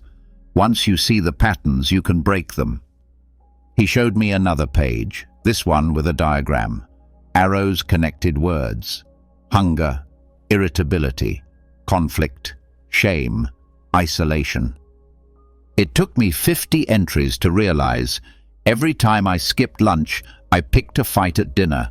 Not because I was right about what made me angry, but because my blood sugar was low. The primitive brain was hijacking the rational mind. "So now you eat lunch?" "I do. But more importantly, I recognize the signal. When irritability rises, I check. When did I last eat? Have I slept? Have I exercised?" Often, justified anger is nothing more than biology demanding attention. He took out a pen and started writing in today's entry as we talked. "Another exercise," he said as he wrote. "Morning pages. 3 pages of automatic writing right after I wake up. No editing, no stopping, just dump everything on paper. What's the point? Clear the cache. Your mind goes round and round all night, processing, worrying, planning. If you don't clear it out, that noise stays with you all day. 3 pages, and suddenly the urgent worry about the mortgage becomes words on paper instead of a weight on your chest. I watched him write, his hand moving steadily across the page. Seneca had a different method, he continued. Every night he sat down to judge himself. He was the prosecutor and the defendant. Today you spoke too harshly to that man. What was your intention? Were you correcting him for his own good, or were you asserting your dominance for your own? Harsh. Necessary. We are experts at deceiving ourselves. The journal strips us of that. We can't hide from the ink. He finished writing and showed me the entry. Good. I kept my composure during the price negotiation. I recognized the tightness in my chest as a signal, not a command. Bad. I rushed through breakfast. I chose efficiency over presence. Tomorrow, eat without my phone. Savor my food. That's it? I asked. Breakfast is your big improvement? It's all practice. The way you eat breakfast is the way you do everything. Rushed, distracted, always somewhere else? Or present, deliberate, mindful? The small moments train you for the big ones. He pulled out a third notebook, smaller, which fit in the palm of his hand. Carry a notebook, he explained, for real-time observation. If anger arises, write it down immediately. What triggered it? What story did you tell yourself? What did your body feel? Don't wait until nighttime. Capture it in the moment. The pages were filled with brief notes, timestamps, and random phrases. 10:47 a.m. A client questioned my expertise. I felt heat in my face. Story. He thinks I'm incompetent. Reality. He asked me a question. 2:15 p.m. Traffic jam. Tense shoulders. Story. I'm going to be late. My day is ruined. Reality. I'll get there when I get there. Exhausting, I said. At first, like learning to walk. Every step requires thinking, but over time, it becomes automatic. You notice the trigger before the explosion. You see the story forming before you believe it. He stood up and stretched his back. There's one last piece. The weekly review. Every Sunday, I read the week's entries. Patterns emerge that are lost in daily reflection. Maybe Tuesday's irritation is related to Monday's bad sleep. Maybe Thursday's breakthrough comes from Wednesday's difficult conversation. And that strengthens willpower. It strengthens awareness, and awareness is the basis of choice. When you see clearly, you can choose deliberately. When you don't see your patterns, they choose for you.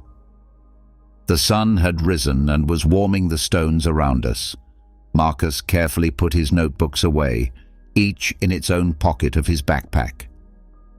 The Stoics believed that we are all asleep, he said, that we live life as if in a dream, reacting without thinking, driven by impulses we don't understand. The journal is the alarm clock. Marcus led me away from the park to an older part of town. The houses grew smaller and the gardens less well tended. He stopped in front of a weather-beaten bungalow with peeling paint and a garden that looked more productive than decorative. "It's mine," he said, pushing open a door that didn't lock properly. Inside, the contrast with what I expected was immediate, almost empty rooms.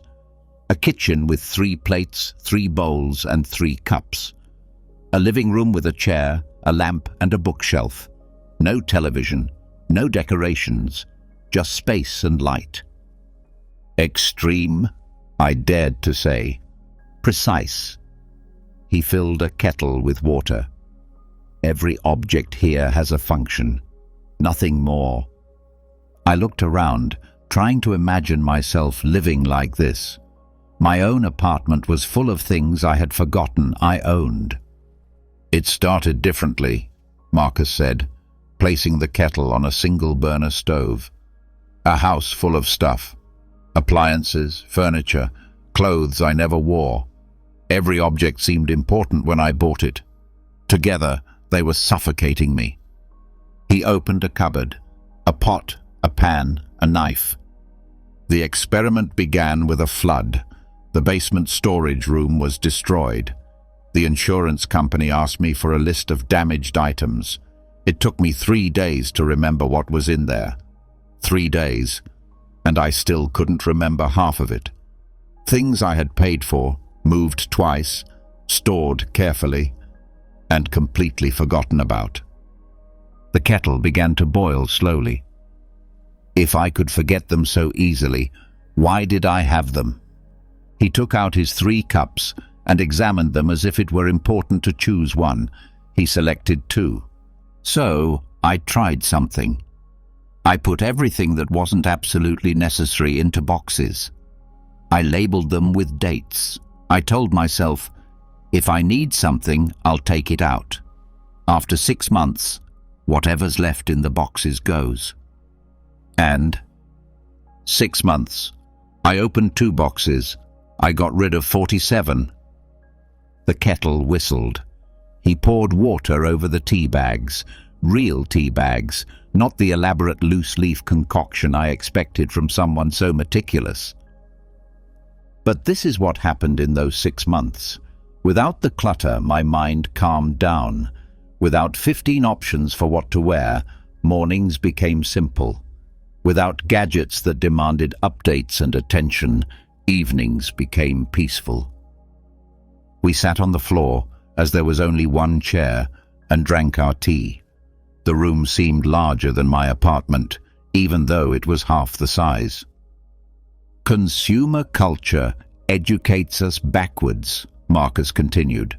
They say that more choices equal more freedom. But every choice drains your willpower. Every possession demands attention, cleaning, organizing, maintaining, protecting. It's death by 1,000 little obligations. An ant crawled across the floor. He watched it as it moved around his foot. The Stoics understood this. Epictetus had a lamp, a cot, and a mat. When thieves stole his lamp, he bought a cheaper one made of clay. That way, he had less to worry about losing. "But you work in luxury furniture. Isn't that a bit hypocritical?" He laughed, the first time I had ever heard him do so. "I build beautiful things for people who want them, but I don't confuse creation with possession. I can appreciate craftsmanship without needing to own it.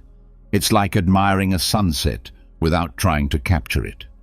He stood up and walked over to his only bookshelf. There were about 30 books, no more. These survived the purge. I've read each one at least 3 times. If a book isn't worth rereading, why keep it? That's what libraries are for. I picked one up, Meditations by Marcus Aurelius, naturally. The pages were marked, annotated, worn from use. "This is the opposite of minimalism as an aesthetic," he said. "Instagram minimalism, expensive emptiness, simplicity of design. That's just another form of consumption. This is about functionality. What serves the life I want to live stays. Everything else goes." Don't you get bored? Do you get bored playing guitar if you play it every day? Do you get bored doing push-ups if they keep you strong? Boredom comes from looking for novelty on the outside instead of depth on the inside. He showed me his closet.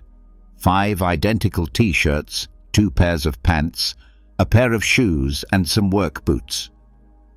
Decision fatigue is real. Every choice you don't have to make is willpower you save for the decisions that matter. I get up, grab my clothes, and go. I don't stand there debating which t-shirt matches my mood. Like Jobs with his turtlenecks. Except I don't sell anything.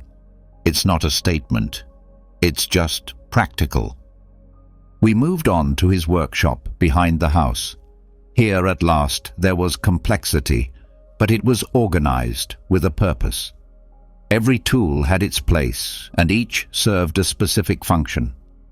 "This is where the money goes," he said, running his hand over a hand planer. "Quality tools that last for decades. It's better to have one excellent chisel than 10 mediocre ones." "So you're not totally against possessions?" "I'm against mindless accumulation. Every tool here earns its place through use. If something isn't used for a while, it goes to someone who needs it." He picked up a saw and checked its weight. People think simplicity is synonymous with deprivation. It's about clarity. When you remove the unnecessary, what's left is more valuable. A good knife, well sharpened, works better than a drawer full of dull knives. "But what about joy and beauty? Doesn't life become austere?" Marcus walked over to the window. His garden stretched out before him, vegetables in neat rows, a single apple tree. "See that tree? In the spring it blooms. 2 weeks of absolute beauty. Then it goes back to being a tree. The flowers are more precious because they are fleeting. If it bloomed all year round, I wouldn't notice them." He turned to me. "Simplicity creates space for true joy. When you're not drowning in possessions, you notice things.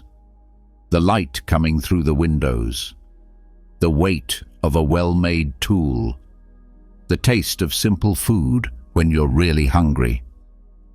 And that strengthens willpower. It removes what weakens it. Every possession is a micro-decision. Do I keep it or throw it away? Clean it or ignore it? Upgrade it or maintain it? Multiply that by hundreds of objects and you're exhausted before you start the day." He led me back outside through his garden. The Stoics called it indifferent preferences. Nice things are pleasant, but they're not necessary for a good life. Once you truly understand that, possessions lose their power over you. You can enjoy them without depending on them. The cafe erupted into chaos. A businessman's laptop broke down, taking his presentation with it. He stood there, his face darkening from pink to crimson, clenching and unclenching his hands as if he wanted to strangle the device back to life. 3 months of work, he repeated. 3 months. I watched him from my table in the corner, remembering Marcus's words about choice. The man had maybe 5 seconds before his response crystallized into action. 5 seconds in which everything was suspended. He chose anger. The laptop flew across the room and crashed into the brick wall. Coffee cups flew through the air. A child began to cry. The man stormed out, leaving behind a mess of silicon and stunned silence. "That's going to be an expensive choice," said a voice beside me. Dr. Sarah Chen, a philosophy professor at the local university, sat down in the chair next to me without being invited. I had interviewed her months ago about modern applications of ancient wisdom. "Not just the laptop," she continued, assessing the damage. "Reputation, relationships, self-respect. A moment when you choose anger over reason and the bill keeps coming." Devil's advocate, maybe he needed to release that anger. She stirred her tea thoughtfully. Release implies that the anger was trapped inside, waiting. But anger isn't stored, it's created.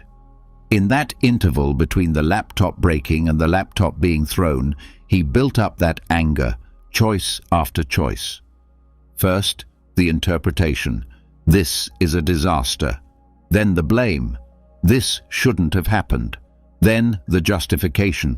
I have every right to be furious. Each micro-choice added fuel to the fire until the explosion seemed inevitable. You make it sound calculated. Not calculated, habitual. We think we make a dozen important decisions a day. In reality, we make thousands of micro-decisions, each of which shapes the next. William James called it the stream of consciousness, but it's really more like a river of decisions.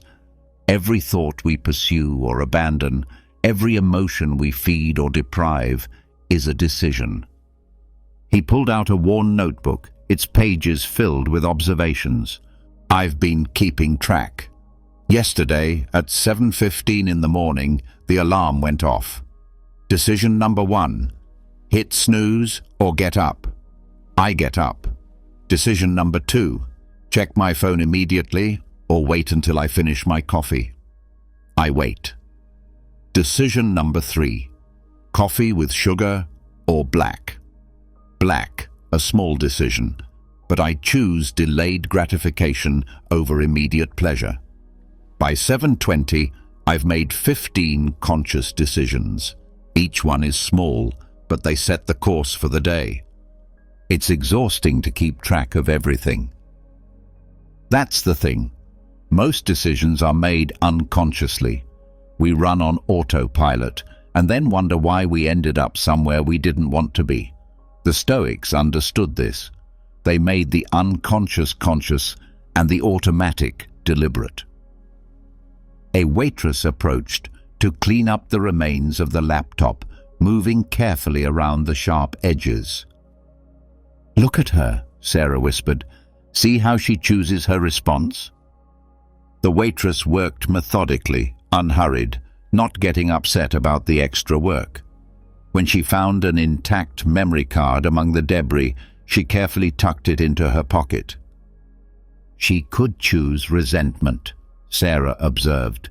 Minimum wage, dealing with someone else's tantrum. Instead, she chooses professionalism, even compassion, saving the data she can. Maybe she just doesn't care. Not caring is also a choice. But look at her face. She's present, engaged. It's a conscious choice, not indifference. Sarah turned to me. Every choice is a vote for who you're becoming. The businessman voted to be someone who destroys things when he gets frustrated. The waitress voted to be someone who fixes things no matter whose fault it is. Thousands of these votes.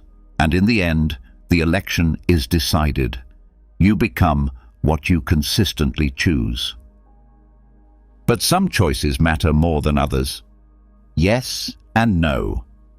Marcus Aurelius wrote about this. The discipline of choice. The big decisions, career, marriage, ethics, are like constitutional amendments. They set the framework. But everyday decisions are like case law, which determines how those principles are actually applied. He flipped through his notebook. Here, Tuesday, 2 p.m. A student comes to my office and wants an extension on an assignment. His grandmother died, the third this semester, which is extraordinary. The big decision would be the program policy.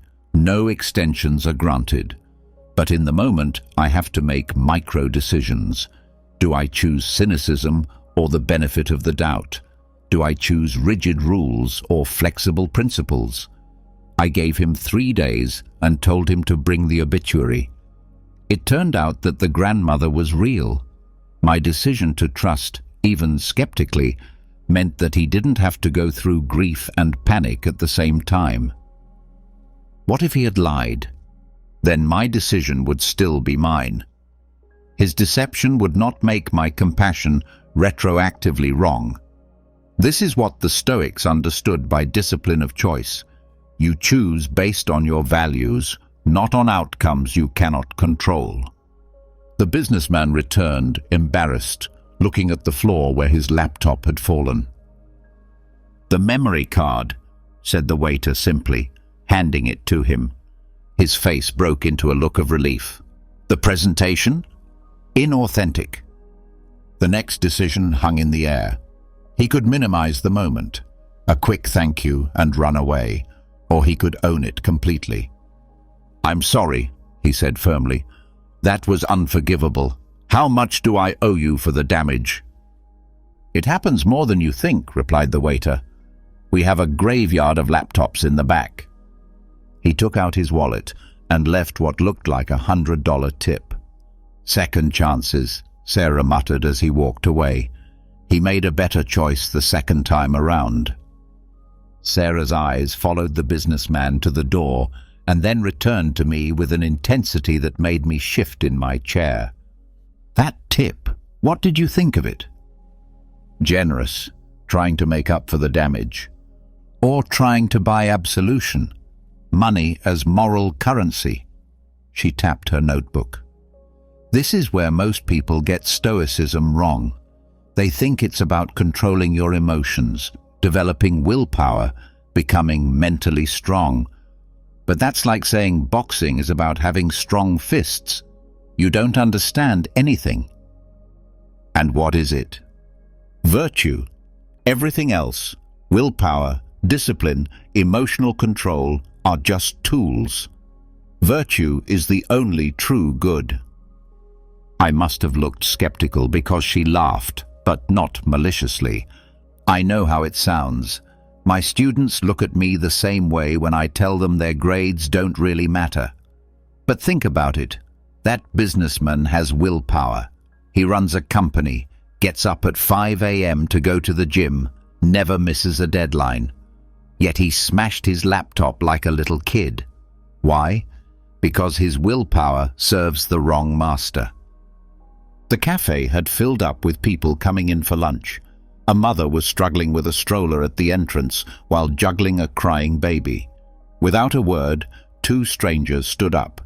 One held the door and the other helped with the stroller. Small gestures, barely noticeable. "There," Sarah pointed. "Those people just chose virtue over convenience.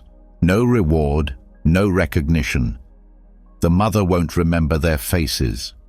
But in that moment, they aligned their actions with something beyond themselves. Basic courtesy. There's nothing basic about it. Look at how many people pretend not to see someone in distress. We've normalized indifference and call it minding our own business. But the Stoics would say that those two people simply exercised true strength.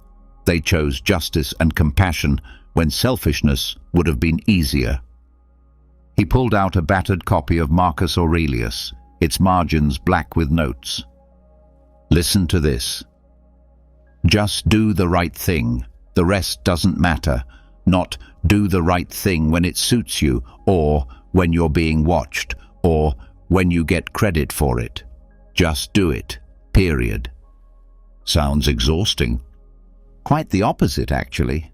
You know what's exhausting? Constantly calculating the cost-benefit ratio, wondering what other people think, managing your image, protecting your interests. When virtue becomes your guiding star, decisions become simpler. Not easier, simpler. A teenager at the next table knocked over his drink and dark coffee spilled onto his textbooks. He turned red and started to panic. "Look," Sarah whispered. The same waiter from earlier appeared with towels, but what was most interesting was what happened at the surrounding tables.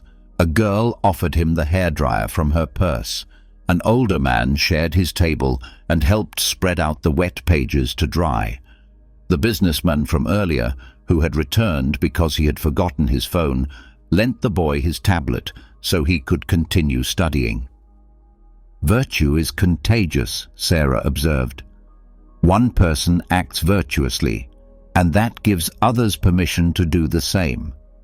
But here's the crucial part. None of them asked what the teenager had done to deserve help. Virtue is not transactional. But surely consequences matter. Results matter. For whom? If you help someone and they turn out to be horrible, does that retroactively tarnish your good deed? The Stoics said that virtue is complete in itself. The moment you choose courage, wisdom, justice, or temperance, you have already triumphed. The outcome is irrelevant to the virtue of the choice. She noticed my expression. I'm not saying you're naive. Wisdom is one of the 4 cardinal virtues. But look, my ex-husband cheated on me for 3 years. People asked me why I didn't see the signs. But I chose to trust, because that's what I wanted in a marriage. His betrayal didn't make my trust foolish. It revealed his lack of virtue, not mine. That's a generous interpretation. It's the only interpretation that allows you to retain your power. The moment you let someone else's actions determine the value of your decisions, you hand over control of your virtue. And virtue is the only thing that is truly yours. The teenager had regained his composure and was trying to thank everyone who had helped him. "Just return the favor," said the businessman, and I caught Sarah's small smile. "See, he's learning. The tantrum over the laptop taught him something about himself that he didn't like. Now he's choosing differently." One good deed doesn't erase the bad ones. No, but virtue isn't a scorecard. It's a practice. Every moment offers a new opportunity to choose virtue. The Stoics called it the eternal present, the only time when virtue can truly exist. He stood up and gathered his things. "Come with me. I want to show you something." We left the cafe and headed toward the university campus. The streets were bustling with lunchtime energy, people rushing, talking on the phone, lost in their private urgencies.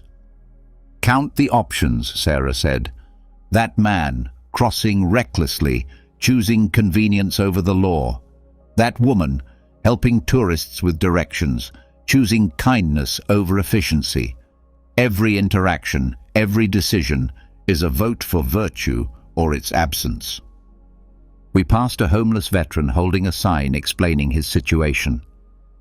"This is where it gets interesting," Sarah said, stopping. "What does virtue demand here?" I reached for my wallet. "Maybe, but is giving money virtuous or just easy? Does it solve his real need or just our discomfort with his presence?" She crouched down to his eye level. "Are you hungry, or do you just need money?" "Honestly, both, but food would be nice." "There's a sandwich shop around the corner. What do you like?" They had a 5-minute conversation about sandwich preferences, the weather, and changes in the city. She treated him as he was, a person, not a problem to be solved or avoided. "Wisdom to ask what is really needed," she said as we walked to the sandwich shop. "Justice in recognizing his dignity. Courage in engaging when others pass by. Moderation in not focusing on my own feelings. All 4 virtues balanced in a single interaction." We ordered our sandwiches, turkey, Swiss cheese, extra pickles and light mayonnaise, and Sarah paid without ceremony, but she didn't rush back. "The lake metaphor you mentioned earlier," I said, "about acceptance." "Ah, you've been listening?" She glanced at her phone. "I have 20 minutes before my next class, just in time." Instead of returning immediately to the veteran, she led me to a small park adjacent to the campus. In the center was an ornamental pond, its surface disturbed only by the occasional landing of a duck. "It used to be bigger," she said, sitting down on a bench. 10 years ago, they filled in half of it to make a parking lot. The community fought back, with petitions, protests, everything you could do. I was one of them. We lost. The remaining water reflected the afternoon sky, with clouds drifting across its surface. For months I came here angry, seeing what they had taken away, what they had destroyed. Then one day I realized that the water didn't care. It simply filled the space it had, perfectly, completely. No memory of what had been lost, no anticipation of further losses. It was simply water. A duck landed, creating ripples on the surface. Within seconds, the water returned to calm. That's acceptance, not resignation. The water hasn't given up being water. It simply takes the form of what it is, not what it was or what it should be. But we're not water. We have memories, expectations, hopes. That's precisely why we have to practice acceptance. Look. He took out his phone and showed me an email. My department just cut my research funding. It's the third time this year. The old me would have spent days writing appeals, harboring resentment and losing sleep. And now I ask myself, what can I control? The quality of the research I have left, my teaching, my response. The funding is gone. That's the shape the container is in now. I can poison the water with resentment, or I can fill the space I have completely and perfectly. The sandwich was getting cold. He stood up. Come on, let's complete the circuit. We returned, and the veteran was gone, his place taken by someone else, younger, with a sign indicating that he was a stranded traveler. Well, said Sarah, looking at the sandwich bag, the universe is teaching us a lesson in acceptance. You seem very calm about wasting all that money and effort. Wasted? I had a conversation with someone whom society ignores. I respected his preferences, even though he's not here to receive them. The virtue is in the choice, remember? The result. She approached the young man. Are you hungry? He narrowed his eyes, suspicious. What's wrong with it? Nothing wrong with it. It's turkey and Swiss cheese with extra pickles. Take it or leave it. He took it, still wary. Sarah walked away without waiting for him to thank her. That's the thing about acceptance, she said as we walked back to campus. It's not passive. I accepted that the veteran was gone and acted on what was there. Acceptance creates space for virtuous action. Resistance only creates resistance. We passed the coffee shop again. Through the window, I could see the businessman from earlier, back in front of his laptop, typing away. He's back in the same spot, I observed. But he's not the same person. That's another aspect of acceptance, allowing change in ourselves and in others. The Stoics called it the discipline of desire. It's not about suppressing desires, but about accepting what is while working toward what could be. Her phone vibrated with a message. She glanced at it, frowned slightly, and deleted it. My ex. He wants to explain things to me. 6 months ago, I would have taken the bait, argued, and demanded answers. Now? She shrugged. I accept that he is who he is. That acceptance doesn't mean I have to participate. Isn't that just avoidance? Does the lake avoid the sky when it doesn't try to fly? Acceptance means recognizing limits, yours and those of reality. I accept that he hurt me. I accept that he may truly be sorry. I also accept that reopening that door doesn't benefit either of us. We arrived at the campus gates. Students were rushing by, hurrying to get to their afternoon classes. You know what I love about teaching? Sarah asked suddenly. Every semester there are new faces. Some are committed, others are just going through the motions. I used to fight against the uninterested ones, taking their apathy personally. Now I accept it. Not everyone needs what I have to offer. My job is to teach to the best of my ability regardless. Water fills the container completely, whether it's a puddle or an ocean. That sounds like it could lead to complacency. Only if you misunderstand acceptance. Look, he pointed to a team of gardeners replanting the flower beds. They accept that winter will kill those plants. Is that why they plant them carelessly? No. Accepting limits makes our efforts more valuable, not less. He glanced at his watch. 5 minutes. I'll leave you with this. Willpower without acceptance is just stubbornness. It's fighting reality instead of working with it. The lake doesn't resist the stone thrown at it. It accepts the impact, creates ripples, and returns to calm. That's not weakness. It's perfect power, applied perfectly. So we accept everything? We accept what is. Then we choose our response with virtue. Acceptance has nothing to do with the future. That's resignation. It's about this moment, right now, as it is. From that clear vision, virtuous action becomes possible. He headed toward his building, but turned back. That veteran. I'll go back and see him. When I do, I'll ask him what he needs in that moment, without burdening him with guilt over the sandwich or assumptions about his situation. Just presence, acceptance, virtue. The metaphor of the lake stuck with me as he disappeared into the building.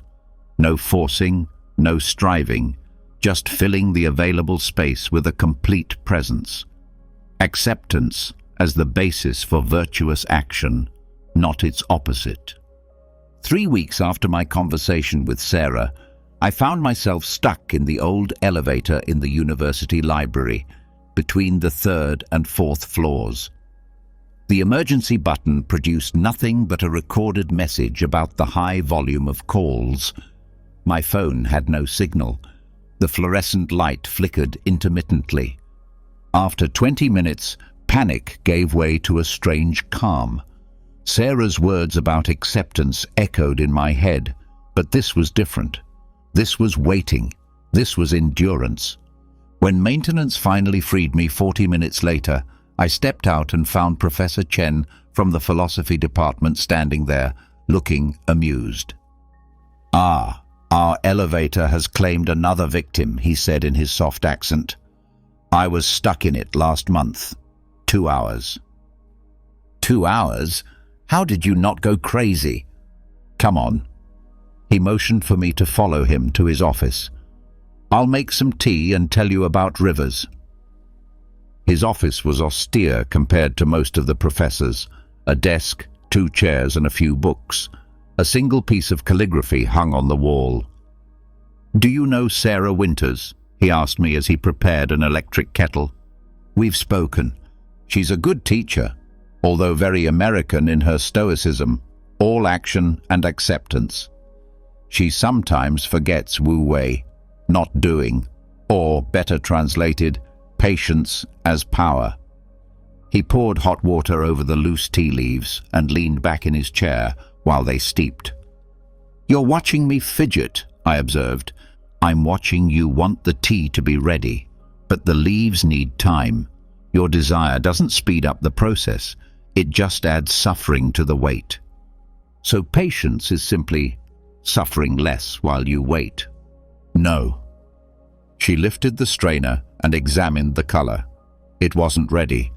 She put it back in its place. "Patience is understanding that time is an ingredient, like heat, like pressure. Some transformations cannot be rushed." Through the window, I could see the construction of the new science building. It had been under construction for 18 months. "They tried to rush the project," Chen said, following my gaze.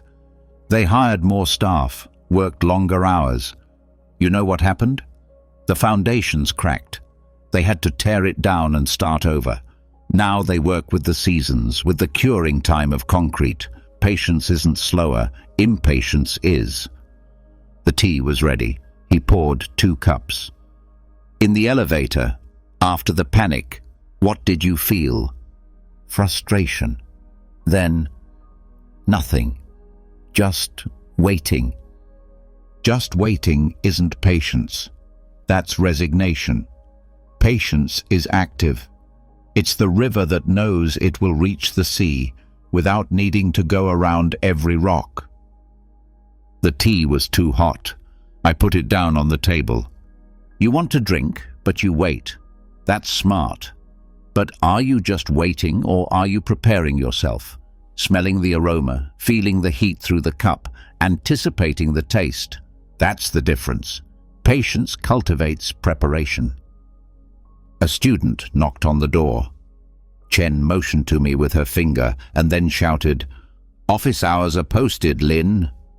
"But Professor, I just need—" "Tuesday, at 2 o'clock sharp."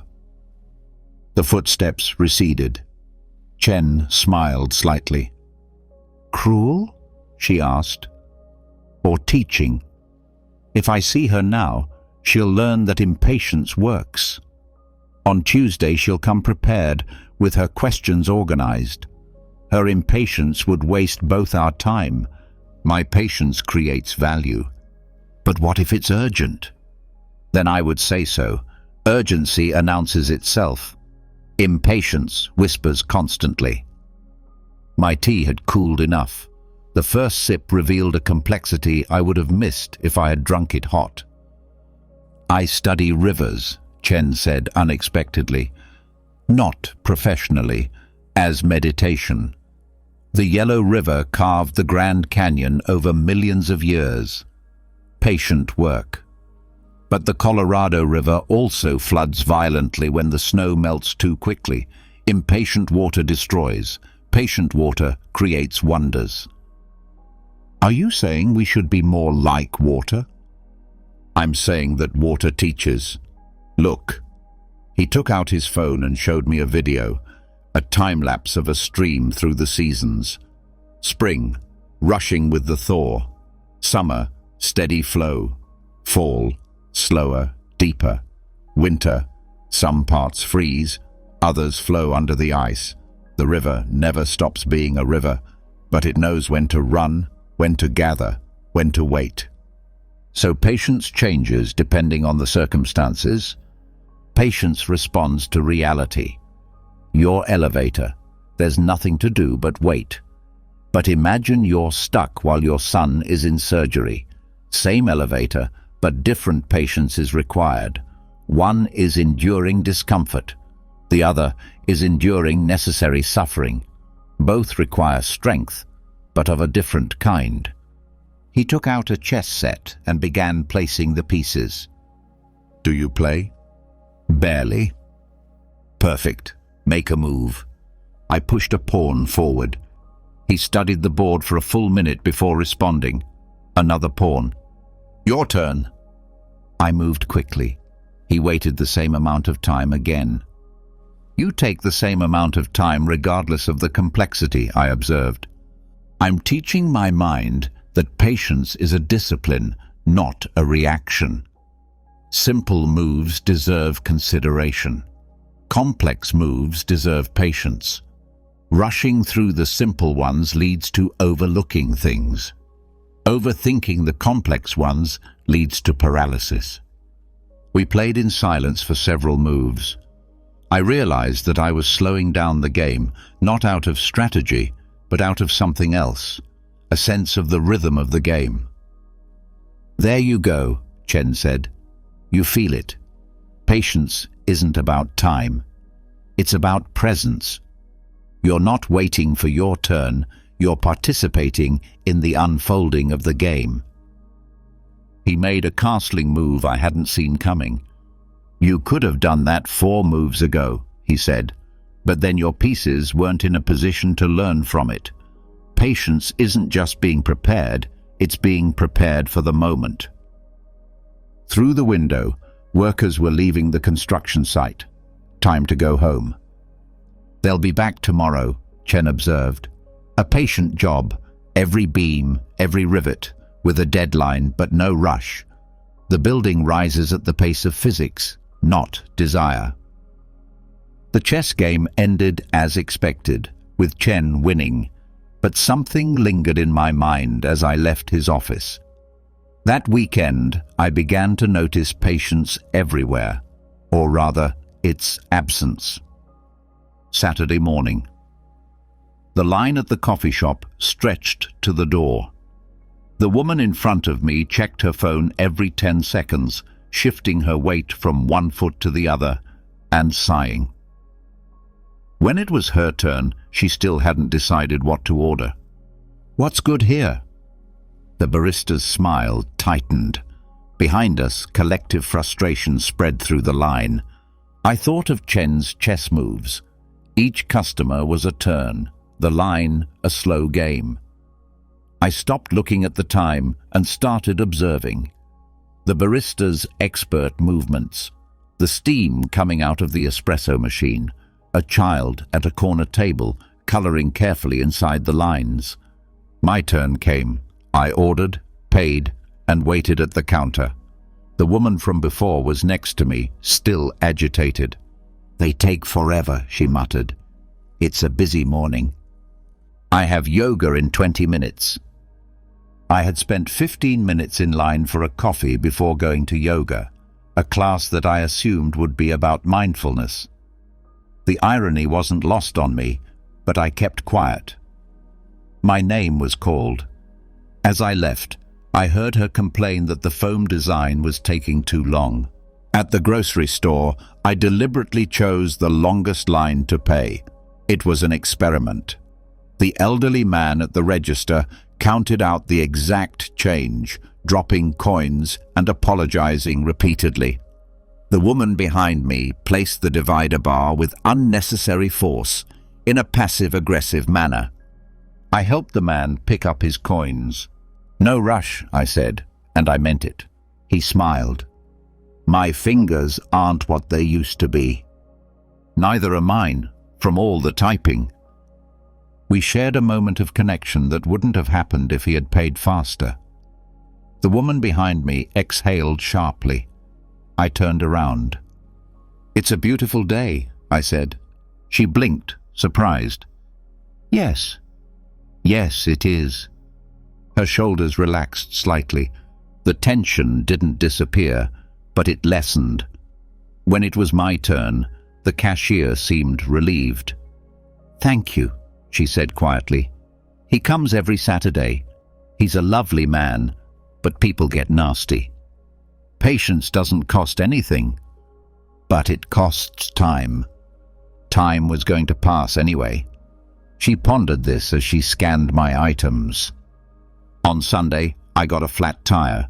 40 minutes of waiting for roadside assistance. The old me would have driven around, called repeatedly to find out how things were going, and ruined my morning with frustration. Instead, I sat on the curb and watched the traffic. Every car contained a story, a destination, a mood. Those in a hurry, zigzagging between lanes, rarely got very far. The calm drivers kept their pace without stressing. It was such an obvious metaphor that it seemed like a cliché, but it was true. The tow truck arrived. The driver apologized for the delay. "No problem. It gave me time to think." At this point, most people are cursing. Most people think 40 minutes is wasted time. I had 40 minutes of unexpected peace. He laughed. "Are you a monk or something?" "A student, maybe." That night, my roommate Jordan was cooking, as usual, catastrophically. The fire alarm was ringing, the pasta water was boiling over, and the sauce was burning. She was standing in the middle of the chaos, on the verge of tears. "I can't do this. I'm ordering pizza." "Wait." I turned off the stove, opened the windows, and reset the alarm. "Start over, slowly." "But it's already 8 o'clock. And in an hour it'll be 9, whether you've eaten well or poorly." We started again. Fresh water, lower heat. I guided her through each step without taking control, just setting the pace. The sauce needed to be stirred occasionally for 20 minutes. She wanted to do it quickly. But I'm hungry. Hunger makes everything taste better. Let it cook. She was restless, checking the sauce every 2 minutes until I suggested we prepare the salad. Busy hands, patient mind. When we finally ate, she was amazed. "It's really good." "You had all the skills. You just needed patience to use them." "I hate waiting." "You weren't waiting. You were cooking. Waiting is passive. Patience is active." Monday's department meeting tested everyone. Quarterly reviews, budget cuts, the usual academic theatre. Professor Hendricks launched into his usual 20-minute rant about parking. The others checked their phones under the table, fidgeted, mentally checked out. I practiced presence. I realized that Hendricks' real concern wasn't parking, but feeling ignored. His complaints were pleas for recognition. When he finally finished, I spoke up. The parking situation affects our ability to serve students efficiently. He looked surprised, then grateful. The meeting moved faster after that. His need for attention had been met. As I walked back, Chen appeared at my side. Interesting technique. It wasn't. Patience isn't just about holding back. Sometimes it's about getting involved. You gave him what he needed, and the meeting moved forward. Impatience would have provoked a fight, created resistance, and prolonged the suffering. It seemed manipulative to me. Was it? Or were you working with reality rather than against it? Hendricks is a force like the weather. You can get angry about the rain or carry an umbrella. That night, I was stuck in traffic.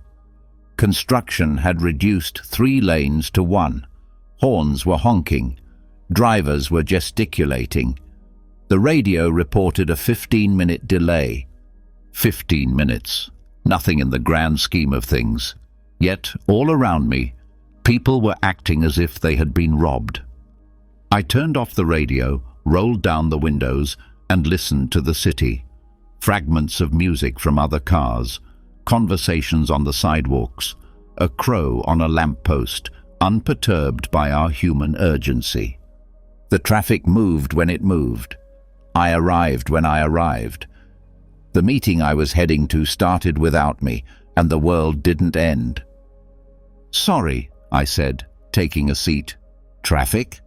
"Yes, but also training." Confused looks, but we continued. I noticed that my calmness affected the energy in the room. Patience, it seemed, was contagious, like impatience, but softer. The end of the semester brought chaos. Final exam week, deadlines for submitting grades, students begging for extensions. The old me would have tried to control everything. Rigid schedules, no exceptions, ironclad control over every detail. Instead, I sat in my office on Wednesday morning, watching the rain streak across the window, and made a different decision. "Professor, please, I just need 2 more days." Ashley was standing at my office door, exhausted. It was the 3rd request of the week from different students. "What happened? My mother is in the hospital. I've been going back and forth trying to study in the waiting rooms, but—" "Turn it in when you can." She blinked. "Really? Your mother's health isn't negotiable. Deadlines are." "But the program says—" "The program assumes normal circumstances. These are not normal circumstances." After she left, I opened my notebook and added a note. "Flexibility granted due to family emergency. The university required documentation for extensions. I'd deal with that if they asked. Some battles weren't worth fighting." My phone vibrated. Sarah, cancelling dinner again. The 3rd time this month. The familiar wave of frustration rose and then subsided. I couldn't control her schedule, her priorities, her decisions. I could control my response. "No problem. Let me know when you can." Short, clean, no passive aggression, no guilt. The 3 dots appeared and disappeared several times. Finally, "You're not mad?" "Why would I be?" "You always get mad when I cancel." That was before. Before what? I considered explaining it to him. The philosophy, the practice, the slow realization that controlling others was like holding water. The harder you squeezed, the less there was. Instead, I said, before I learned to let it go. That afternoon, the office printer broke down. 20 co-workers in various states of panic. Final exams to print, materials they needed, technology failing at the worst possible moment. I watched them rush around, blame each other, and demand immediate solutions. "This is unacceptable," Professor Martinez exclaimed. "I need this printed right now." The IT technician, barely 20 years old, looked like he was about to cry. "I called tech support. They'll be here tomorrow." "Tomorrow is too late," I intervened. "There's a print shop 2 blocks away." "That's irrelevant. This should work."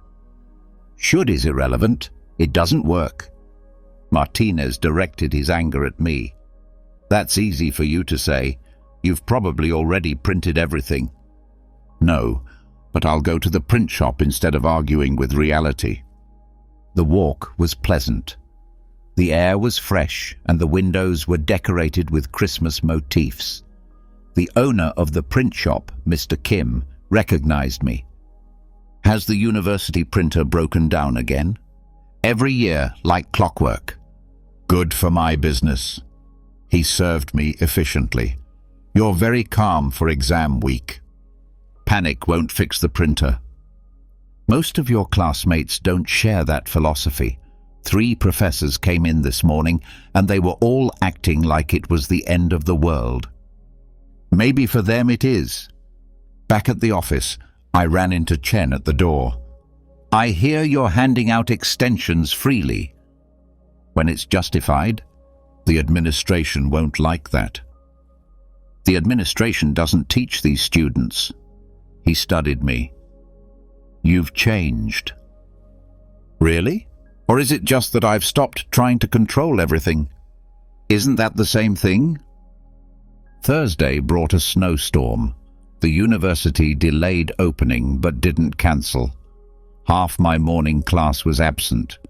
Those who did attend seemed miserable, stressed about missing other classes and worried about traffic later. "Let's make this optional," I announced. "I'll post the class online. Go home safely." "But attendance is mandatory," someone said. "According to whom?" "According to the syllabus."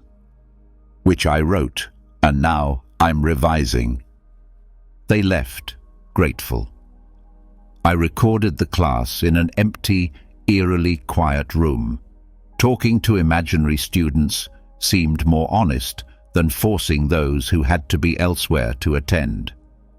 That night, Jordan was devastated about her thesis. It was due in a week, she hadn't finished it yet, and her advisor was being difficult. "He keeps changing what he wants. First it's too broad, then too specific. I can't win." "You're trying to control his opinion." "I'm trying to pass." "Those are different things. You control the work. He controls the evaluation." "That's scary." "Or it's liberating. Do your best work. Leave the rest." I wasn't convinced. I understood. The illusion of control seemed safer than reality. We want to believe that our efforts guarantee results, that proper planning prevents problems, that we can control all the variables. My father called on Friday night. Mom was reorganizing his office again, throwing away papers he wanted to keep. He doesn't respect my space. "Tell her." "I already have. She doesn't listen to me." "Then you've done what you can." "That's it? That's your advice?" "What other choice is there? Force her? Fight constantly? Move out." Silence. Then, "When did you become so philosophical?" "When I got tired of fighting things I couldn't change." "That sounds like giving up." "It feels like freedom." Saturday morning yoga class. The instructor, Marie, talked about surrender, not defeat, but liberation. The pose was challenging, a deep twist that required balance and flexibility. "Don't force it," she said. "Let your body find the way." I tried hard, controlling every micro-movement. I wobbled and fell. I started again. This time I focused on my breathing and let my body adjust naturally. The pose came effortlessly. "Perfect," Marie said as she passed by. "Control is overrated." After class, I had coffee with Tom. He was complaining about his teenage son. "He doesn't listen. He breaks curfew. He thinks he knows everything." Sounds familiar? Were you like that? All teenagers are. What do I do? Love him. Set boundaries. Let the rest go. That's not enough. It's all there is. Tom wanted more. A strategy, a solution, a way to control his son's decisions. I recognized the desperation, the fear that letting go meant losing him. Sunday morning arrived, fresh and bright. I was sitting at the kitchen table, grading tests, when my mind drifted to next semester's course schedule, then to yesterday's conversation with Tom, then to tomorrow's faculty meeting. The red pen hovered over a student's essay, motionless. 20 minutes passed. I hadn't graded a single paper. My coffee had gone cold. Outside, the birds were singing their morning chorus, unnoticed until then. The essay in front of me, Sarah Chen's analysis of Thoreau, waited patiently. I had read the first paragraph 3 times without understanding a single word. I put down the pen. I took a breath. I picked it up again. Sarah's thesis was clear. Isolation breeds clarity. I focused on every word, every argument she made. Her sentences became clearer. A comma was missing here, a brilliant idea there. The paper came together when I stopped being somewhere else. One paper, then another. The pile steadily decreased. No looking at my phone, no distractions, just ink on paper, thoughts evaluated, comments written. 3 hours flew by. The doorbell broke my concentration. Mrs. Patterson, my neighbor, was holding a package that had been delivered to the wrong address. "I hope I'm not disturbing you." "Just proofreading." "On a Sunday, teachers never rest." She paused for a moment. "Could you do me a favor? My grandson is applying to college. Could you take a look at his essay?" The old me would have agreed immediately or made up an excuse. Instead, I replied, "I'm busy. Would you ask me tonight?" She looked surprised but nodded. After she left, I went back to grading. I didn't feel guilty about saying no. I didn't think about what I would say to her later. I just read Sarah Chen's conclusion about finding peace in solitude. That afternoon, I visited the sculpture garden in the city center. A new exhibition featured an artist working live, a woman carving marble with traditional tools. The crowd watched her as she carved, each stroke deliberate. "How long will it take?" someone asked. She didn't look up. "As long as it takes." "But surely you have a deadline." Chop, chop. The stone came away with precision. The stone decides. I stayed after the others had left. Her concentration was absolute. There were no hurried movements despite the audience. She gave no explanation of her process, only the hammer striking the chisel and the chisel striking the stone over and over again. "You're still here," she said after an hour. "It's meditative watching you work. Most people get bored. Most people are looking for the end product." He paused and examined the grain of the stone. "The process is the product." Very zen, very practical. If I think about the finished sculpture, I miss the crack that could split it all apart. This blow, he demonstrated, is all there is. On the way home, I noticed things that normally go unnoticed. The worn bricks of the oldest building in the center. A child's chalk drawing, half washed away by the rain. The particular sound my shoes made when they hit different surfaces, concrete, asphalt, gravel.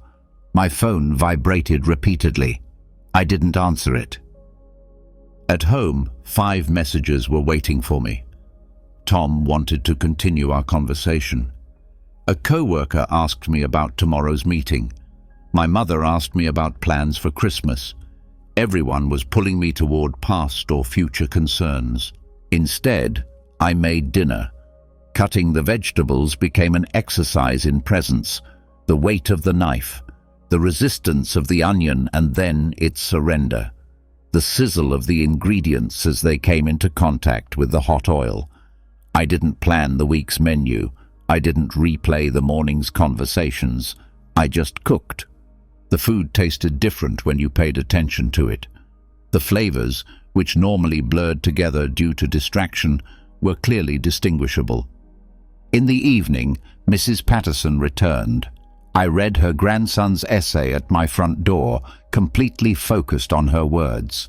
I didn't think about my interrupted evening or the next day's obligations. "It's very good," I said. "But here," pointing to the 3rd paragraph, "he's getting off track. Tell him to be more specific. Give specific examples." "That's helpful. Thank you." The conclusion also needs work. He's summarizing when he should be synthesizing. She took notes enthusiastically. When she left, I felt no residual obligation, no mental residue. The interaction had been complete. Monday's faculty meeting usually provoked preemptive frustration. This time, I walked in without rehearsing arguments or predicting conflicts. Chen proposed budget cuts. Martinez complained about classroom technology. I listened without preparing retorts. When asked for my opinion on reducing library hours, I considered the question itself, not the politics behind it, nor the implications for next year. Just, would this serve our students now? The data shows that peak usage is between 7 a.m. and midnight. It makes sense to reduce the morning hours. "That's surprisingly pragmatic," Chen said. "It's just math." After the meeting, Jordan caught me in the hallway. My advisor loved the revised thesis. He said it was focused and clear. Good. I stopped trying to anticipate his objections. I just wrote what I believed. That's easier. Scary, but easier. Tuesday's classes went differently. Instead of watching the clock, I watched my students. Rebecca's confusion during the class on transcendentalism. Mark's sudden understanding of Emerson's metaphor of transparency. Little moments that are usually lost in my mental timeline.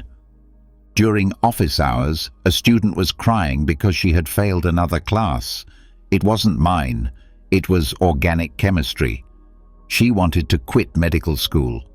My parents will be devastated. And are you devastated? Relieved? Is that terrible?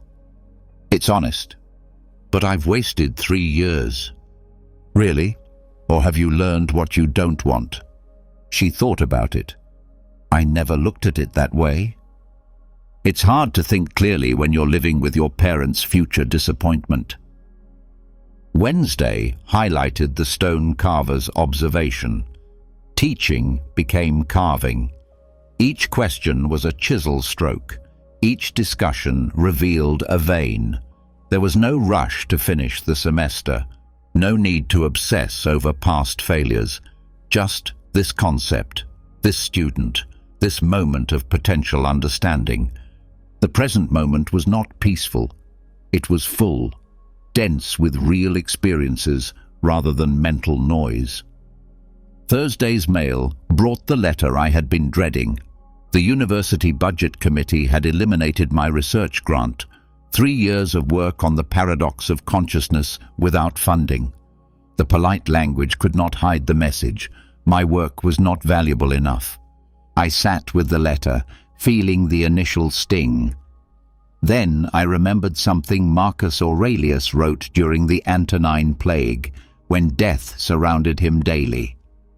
The impediment to action drives action. What stands in the way becomes the way. That night, I called David. Last year, he had lost his permanent teaching position and was now teaching at a vocational training center. How did you cope? At first, very badly. I spent 2 months drunk and feeling sorry for myself. And then, I realized I was free. No more political games, no more writing articles to please committees, just teaching. Do you miss it? I miss the idea, not the reality. The rejection of the scholarship seems like a verdict on my worth. It's a verdict on your profitability. They're totally different things. After hanging up, I took out my grandfather's diary. He had written it during his time as a prisoner of war. I had avoided reading it for years. It was too harsh, too real. Now seemed like the right time. His entries were brief and factual. I've lost 10 kilos this month. Johnson died of dysentery. The guards took our blankets. But between the stark observations, something else emerged. I taught math to keep my mind sharp. I organized a chess tournament with pebbles. Murphy's joke about soup made everyone laugh. He didn't deny the horror.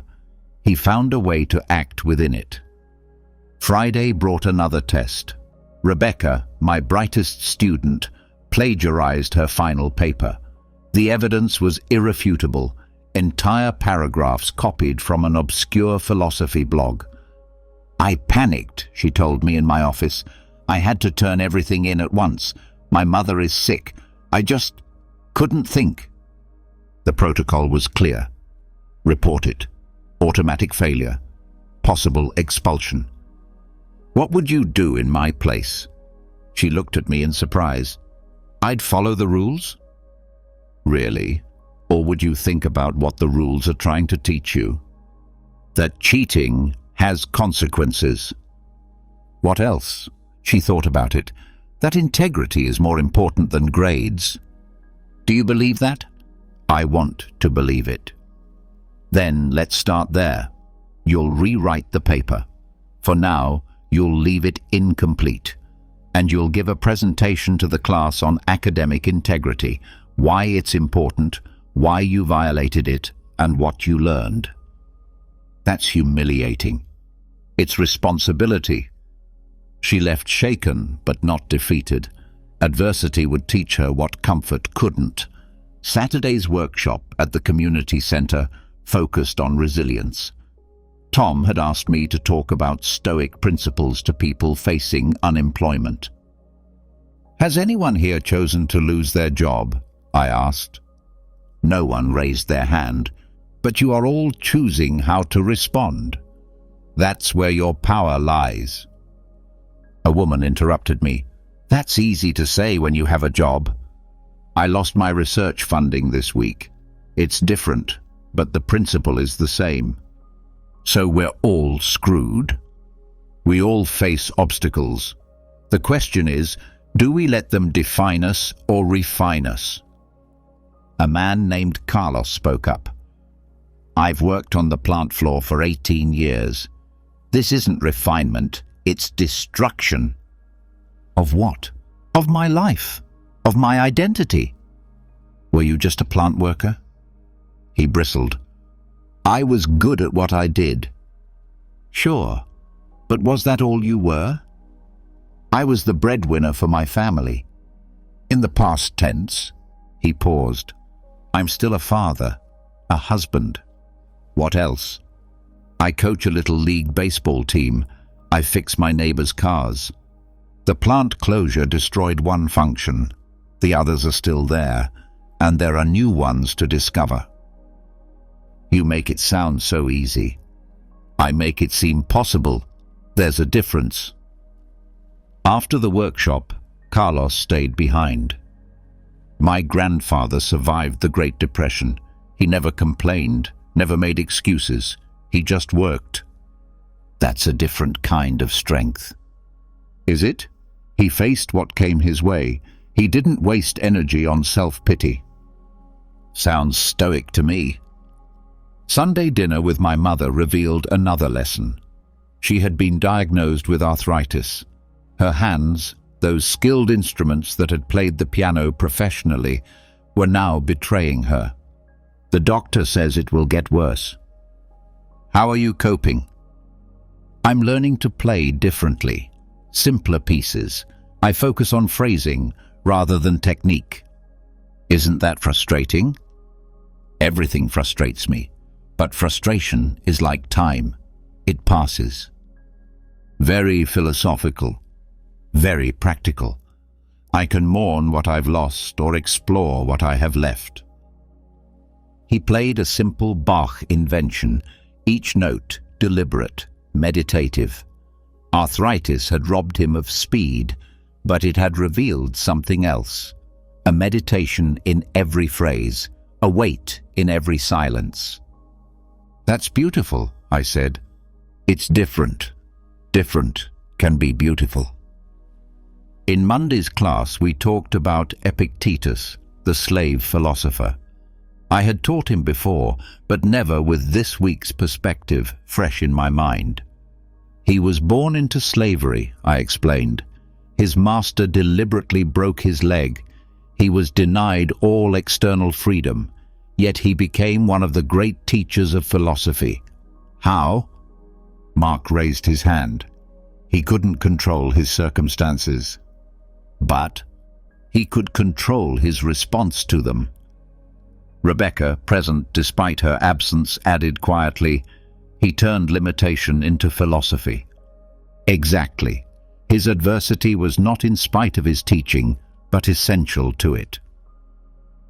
On Tuesday morning, news arrived that made everything else seem trivial. Dad called early, which was unusual for him. Your Uncle Pete has had a stroke. The words hung between us. Pete, who had taught me to fish, who had built houses with his own hands, who never stood still. How is he? Paralyzed on his left side. His speech is slurred. I drove to the hospital thinking about cycles. Pete had been the strong one, the protector. Now he needed protection. In the ICU, he looked smaller, his left hand curled inward like a dying flower, but his eyes, alert, frustrated, alive. He tried to speak. Only unintelligible sounds came out. He squeezed my right hand. Take your time, I said. He pointed to the window, then to himself, then made a cutting gesture. Do you want to get out? He nodded vigorously. Not yet, but you will. He made the cutting gesture again, more violently. Do you think you're done? Another nod, his eyes filled with tears. I took out my phone and showed him a video. A pianist playing with only one hand, his left. A complex piece by Chopin, reinterpreted for a single hand. Paul Wittgenstein. He lost his right arm in World War I. He commissioned new concertos for the left hand alone. He revolutionized the piano repertoire. Pete stared at it, mesmerized. You're not the same. But being the same was only one possibility. Wednesday's physical therapy session revealed the work ahead of us. The therapist, Maria, had seen this before. Most patients fight the process, she told me as Pete struggled with a rubber ball. They want their old body back. You can't blame them. No, but it slows down progress. The ones who adapt faster, they mourn their loss quickly and then become curious about what's possible. Pete dropped the ball. His good hand hit the bedrail hard. Anger is normal, Maria told him, but it's expensive energy. You'll need that strength for other things. She showed him the exercise again. Squeeze, release, pass the ball from one hand to the other. His left hand barely responded. I'm not trying to do it perfectly. I'm just trying to do it better than yesterday. On Thursday, I found Pete trying to write with his right hand. The letters looked like a child's scribbles. "Are you learning anything?" I asked. He nodded and slowly wrote, "Humility. A difficult lesson." He wrote again, "Necessary." The occupational therapist arrived, young, enthusiastic, possibly annoyed by her own optimism. "Mr. Peterson, ready to practice buttoning buttons?" Pete's expression suggested he'd rather practice dying. "One button," she said. "That's it. One more than yesterday." It took him 12 minutes. 12 minutes for what used to take him 12 seconds. But the button was fastened. "See," she said with a beaming smile. "Progress." After she left, Pete wrote, "I hate her." Why? Too happy. She sees possibilities where you see problems. Naive. Or experienced. How many stroke patients has she worked with? He thought about it and wrote, "Hundreds." Probably. "And you're her first?"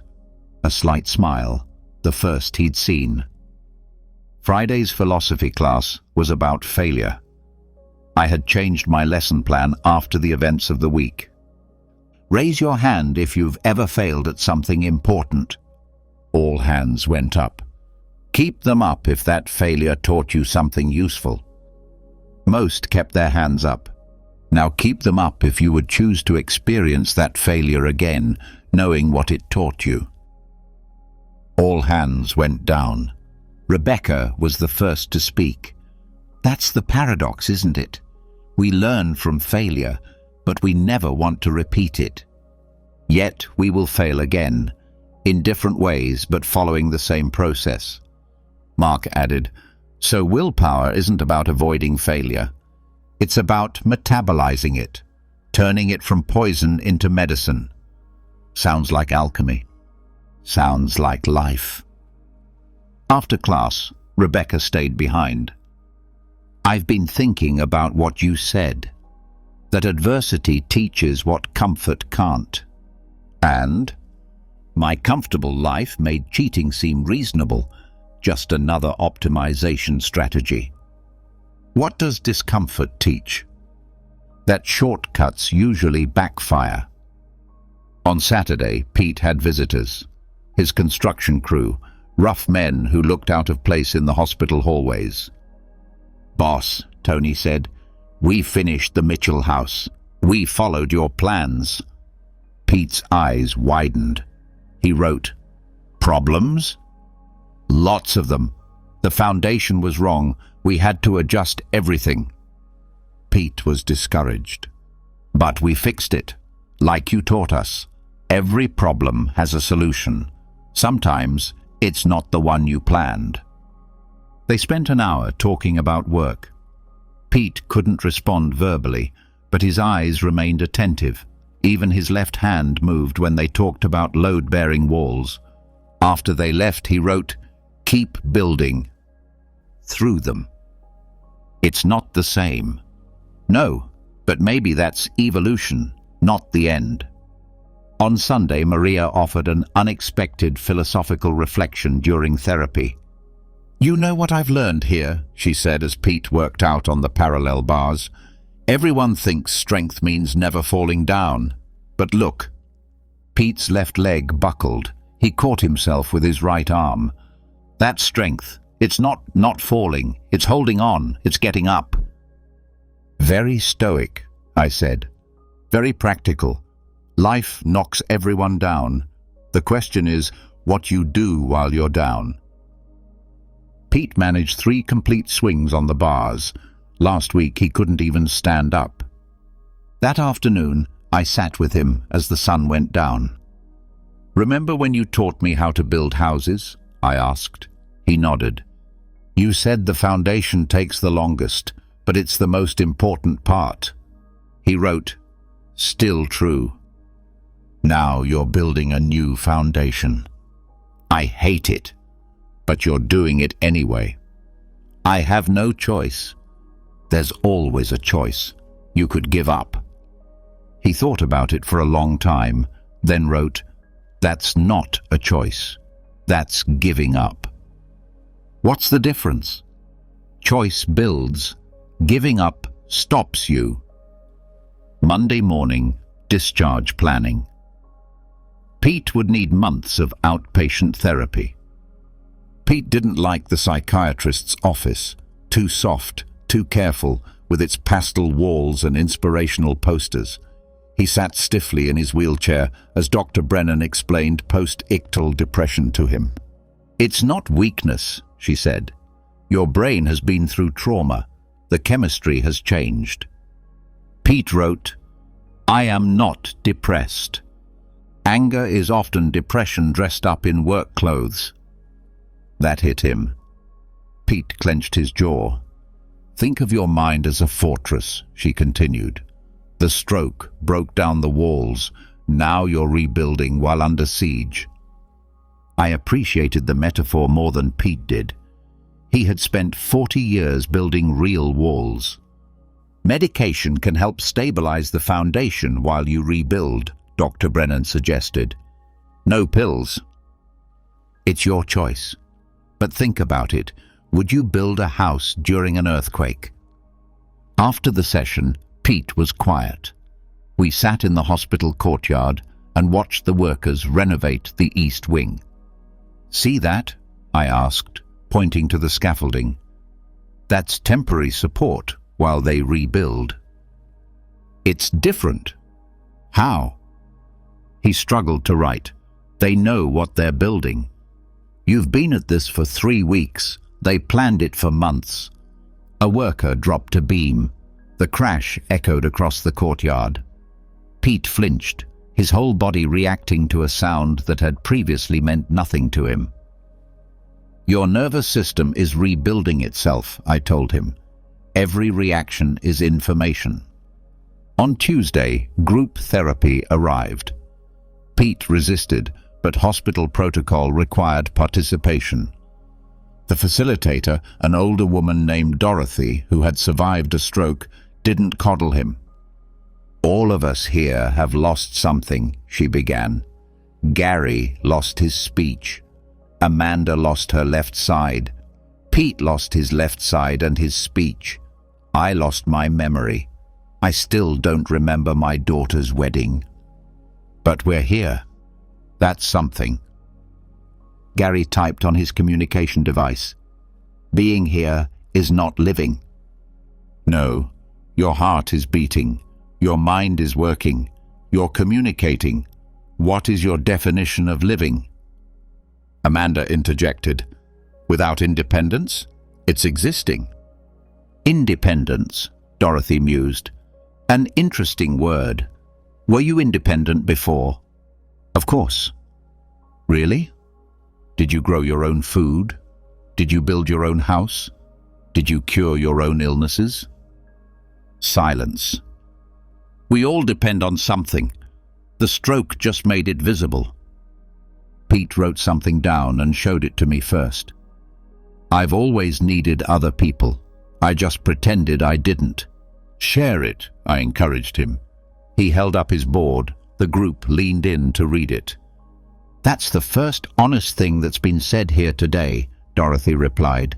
"The strength of self-reliance, the biggest lie we tell ourselves." On Wednesday, Maria worked harder in physical therapy. "Your brain is plastic," she explained as Pete struggled to lift his legs. "It can reconfigure itself around the damage, but you have to demand it."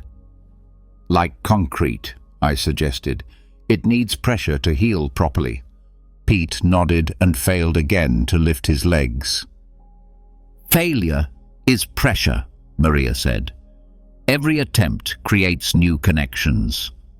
"Even failed attempts?" "Especially failed attempts. Success confirms what works.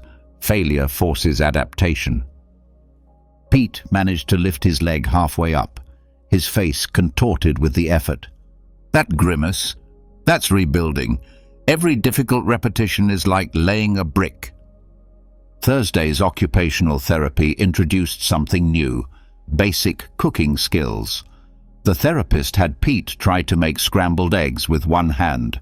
He dropped the first egg, the second, the third broke badly, and the shell fell into the bowl. I started to say. No, the therapist stopped me. You need to solve the problem. Pete stared at the mess. Then, methodically, he picked up the pieces of shell with his good hand. He cracked another egg by pressing it against the edge of the bowl. He scrambled it clumsily. The eggs cooked unevenly, but they cooked. Would you serve that in a restaurant? The therapist asked. Pete shook his head. Would you eat it if you were hungry? He nodded. Then their successful eggs. That afternoon, Rebecca visited me during my office hours, but not to ask for academic advice. I've been thinking about strengths, she said, after what you said in class about building inner strength. And I built mine from performance metrics, grades, achievements, recognition. Fragile stuff. The cheating scandal was a siege. It all came crashing down. Then rebuild with better materials. Like what? What survives external judgment? She thought. Character? Keep going. Integrity. Self-respect. Things I control. That builds strong walls. On Friday, Pete's son came to visit from Seattle. David was everything Pete had been. Strong, capable, impatient with weakness. Dad, you have to try harder, David said as he watched Pete struggle with a transfer. Pete's face darkened. He typed, I am. You rebuilt yourself after Mom died. You can rebuild yourself after this. Different. How? Pete couldn't explain it. Frustration built visibly. His good hand clenched and unclenched. Your father is trying, I interjected. Every moment here is an effort. David turned to me. Who asked you? Someone has to say it. Your father is performing acts of will that you can't see. Like what? Like not giving up when his own son implies that he's not trying hard enough. David left shortly after. Pete wrote, Too hard on him? He's scared. It's easier to be angry than to be afraid. Like me. You're acknowledging it. That's progress. Saturday, unexpected progress. Pete got out of his wheelchair without help. 4 seconds before his left leg buckled, but 4 seconds of pure willpower. Maria almost cried. That's your foundation. Everything is built from here. Sunday morning, 5:47 a.m. Pete's hand found the bed rail before he opened his eyes, a movement so practiced that it no longer required conscious thought. 3 weeks after the accident, his body already knew the routine. You're up early today, I pointed out, glancing at my watch. He wrote on his board, the body wakes up at the same time, even after a stroke. Especially after. This fascinated me. Although his left side was still largely unresponsive, his internal clock was working perfectly. 40 years of getting up at dawn to go to work on the construction site had carved grooves deeper than the brain damage. Your neural pathways for time recognition have survived, I told him. The habit survived the injury. Maria arrived for an unusual Sunday session. She had started coming especially for Pete after noticing his alertness in the mornings. Most patients resist morning therapy, she explained as she set up the parallel bars. The hospital schedule throws everything off, but you're ready before I get here. He built houses, I explained. Sunrise was concrete pouring time. Temperature control, Pete wrote, then added, habit. Show me the habit, Maria challenged him. Move to the bars. The movement that used to take him 40 minutes now took him 12. It wasn't fluid or pretty, but it was steady. Pete gripped tightly with his good hand, shifted his weight predictably, and his breathing followed the same pattern every time. You don't think about it anymore, Maria observed. Your body remembers the sequence. After therapy, I wheeled Pete to the hospital's meditation garden, a generous term for a small courtyard with 3 benches and plants struggling to survive. But it served our purpose. New habit, I announced. 5 minutes of breathing exercises every morning after therapy. Why? Willpower needs recovery periods, like muscles between sets. Pete looked skeptical, but he obeyed. We sat in silence, breathing. At first, his breathing was ragged, caught between frustration and effort. By the 3rd minute, it had stabilized. By the 5th minute, his shoulders had relaxed 5 inches. Different, he wrote afterward. Clearer. He nodded. Monday's group therapy session gave us an unexpected insight. Dorothy had assigned us a task to identify a small habit we wanted to acquire. Gary wrote, "Say 1 word a day." Amanda, "Stand for 30 seconds." Pete wrote, "Write my name with my left hand." "Your left side is compromised," Dorothy pointed out. "That's why." "Explain." Pete struggled with the board, erasing and rewriting. "Right hand works. Easy habit. Left hand doesn't work. Difficult habit. Difficult habits are more important." The room fell silent. Even Dorothy paused. "That's really profound," she admitted. "We develop our strength where we are weakest, not where we are already strong." On Tuesday, I applied Pete's idea in my philosophy class. Your classmate Pete, whom some of you may remember from the play, is teaching me about habit formation. I drew a simple diagram, a circle with arrows indicating repetition. He is learning to write with his non-dominant hand after suffering a stroke. He practices every day, even though it's almost impossible. Rebecca raised her hand. "But wouldn't it be more efficient to reinforce what works?" "Efficient for what? To maintain the status quo? Or to develop new capabilities?"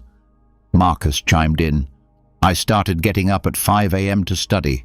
The first week was hell. And now? It's been 3 weeks, and my body does it automatically." "But here's the key," I continued. "Marcus didn't just set his alarm clock. What else did you change?"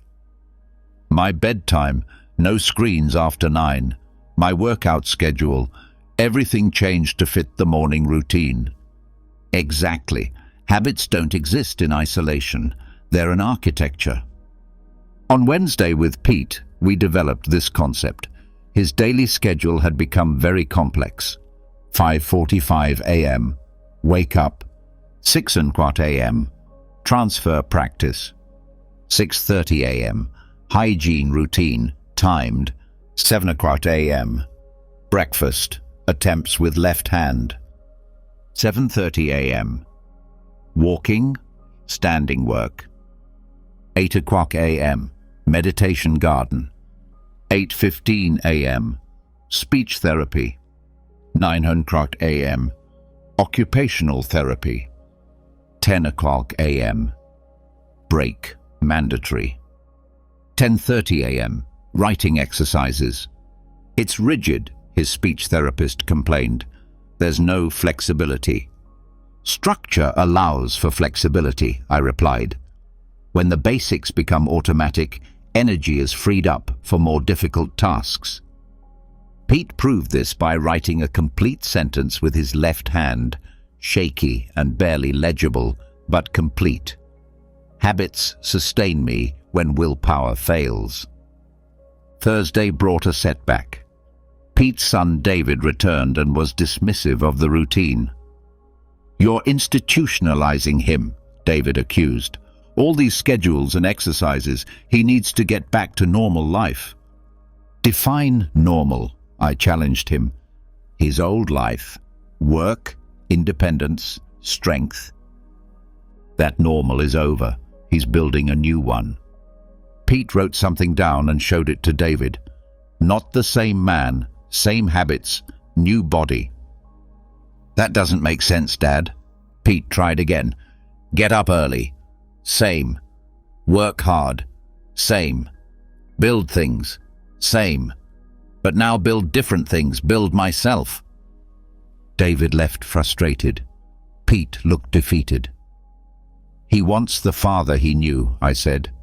You can't give him that. No, but you can show him that habits transcend circumstances. Friday's session with Maria revealed progress I hadn't noticed gradually. Pete walked 6 feet without assistance.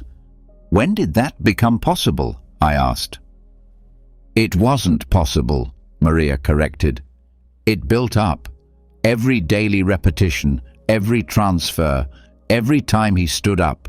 Habits don't announce themselves, they just show up one day, fully formed. That afternoon, Rebecca stopped by during Pete's writing practice. She watched him struggle to form the letters. Why don't you use your good hand? She asked. Pete wrote with his right hand. The easy way leads nowhere. But you could communicate better. He switched to his left hand and took 5 minutes to write. Growing up hurts. Rebecca watched the painful process. I've taken shortcuts my whole life. Cheating was just the most obvious one. Pete added, still with his left hand. Start small, an honest habit. Like what? What are you afraid of? Making mistakes in public. Pete smiled, a twisted expression due to the weakness of his face. He deliberately misspelled a word, crossed it out, and tried again. He got it wrong again. On the third try, he got it right. That's practice. Saturday reflected the habits accumulated during the week. Pete's morning routine unfolded without me having to say a word. Transfer, hygiene, breakfast, therapy. Everything flowed naturally. His body had learned the sequence. You're different, I said. The same work. No, your presence, less fragmented. He thought about it and then wrote, habits are the skeleton. Willpower is the muscle. You need both. The metaphor was apt. His habits provided structure when his willpower ran out, and his willpower pushed him when his habits weren't enough. Neither was enough on its own, but together they rebuilt him. That night, as I watched Pete practice writing with his left hand while doing leg exercises, both habits now integrated, I realized something profound. Sunday morning arrived with unexpected chaos. Harold, Pete's roommate, suffered a panic attack at 3 a.m., screaming that there were intruders. The center was in an uproar, alarms, staff running, residents upset. By dawn, exhaustion had taken hold of everyone. Pete was sitting in the meditation garden, oblivious to the fatigue around him. Didn't you wake up with all that? I asked him. He shook his head and wrote, awake, not upset. What? Harold's storm, not mine. The distinction struck me. While everyone else was caught up in Harold's panic, Pete had kept his distance, aware but unperturbed. Teach me, I asked. Pete closed his eyes. His breathing slowed, deliberate but effortless. His damaged left hand rested palm up on his knee, and his right hand was slightly closed. Despite the morning's turmoil and his physical limitations, he exuded a deep calm. After 10 minutes, he opened his eyes and wrote, noise out, silence in. In Monday's philosophy class, we explored this concept. Rebecca arrived exhausted, with papers everywhere, coffee spilled on her notes, and profusely apologizing. Right on time, I said. Does your external chaos reflect or create internal chaos? She paused in the middle of her apology. Both. Marcus, your morning routine. What happens when it gets disrupted? It used to throw me off for the whole day. Now I just adapt and keep going. What has changed? I no longer need perfect conditions. The routine has trained my mind to find calm regardless of the circumstances. I drew concentric circles on the board, with the outer rings labeled with external events and the inner core unmarked. The Stoics understood something crucial. The volume of our internal dialogue determines our responsiveness. A mind that screams cannot hear solutions. Dorothy interjected. But strong emotions drive action. Anger, fear, they're motivators. Motivators toward what? Toward reaction or toward response? Is there a difference? Tuesday with Pete will prove it. Sure enough, Tuesday's session was a perfect example. Pete's occupational therapist, frustrated by his slow progress on a dexterity exercise, raised her voice. "You're not trying hard enough. Keep going."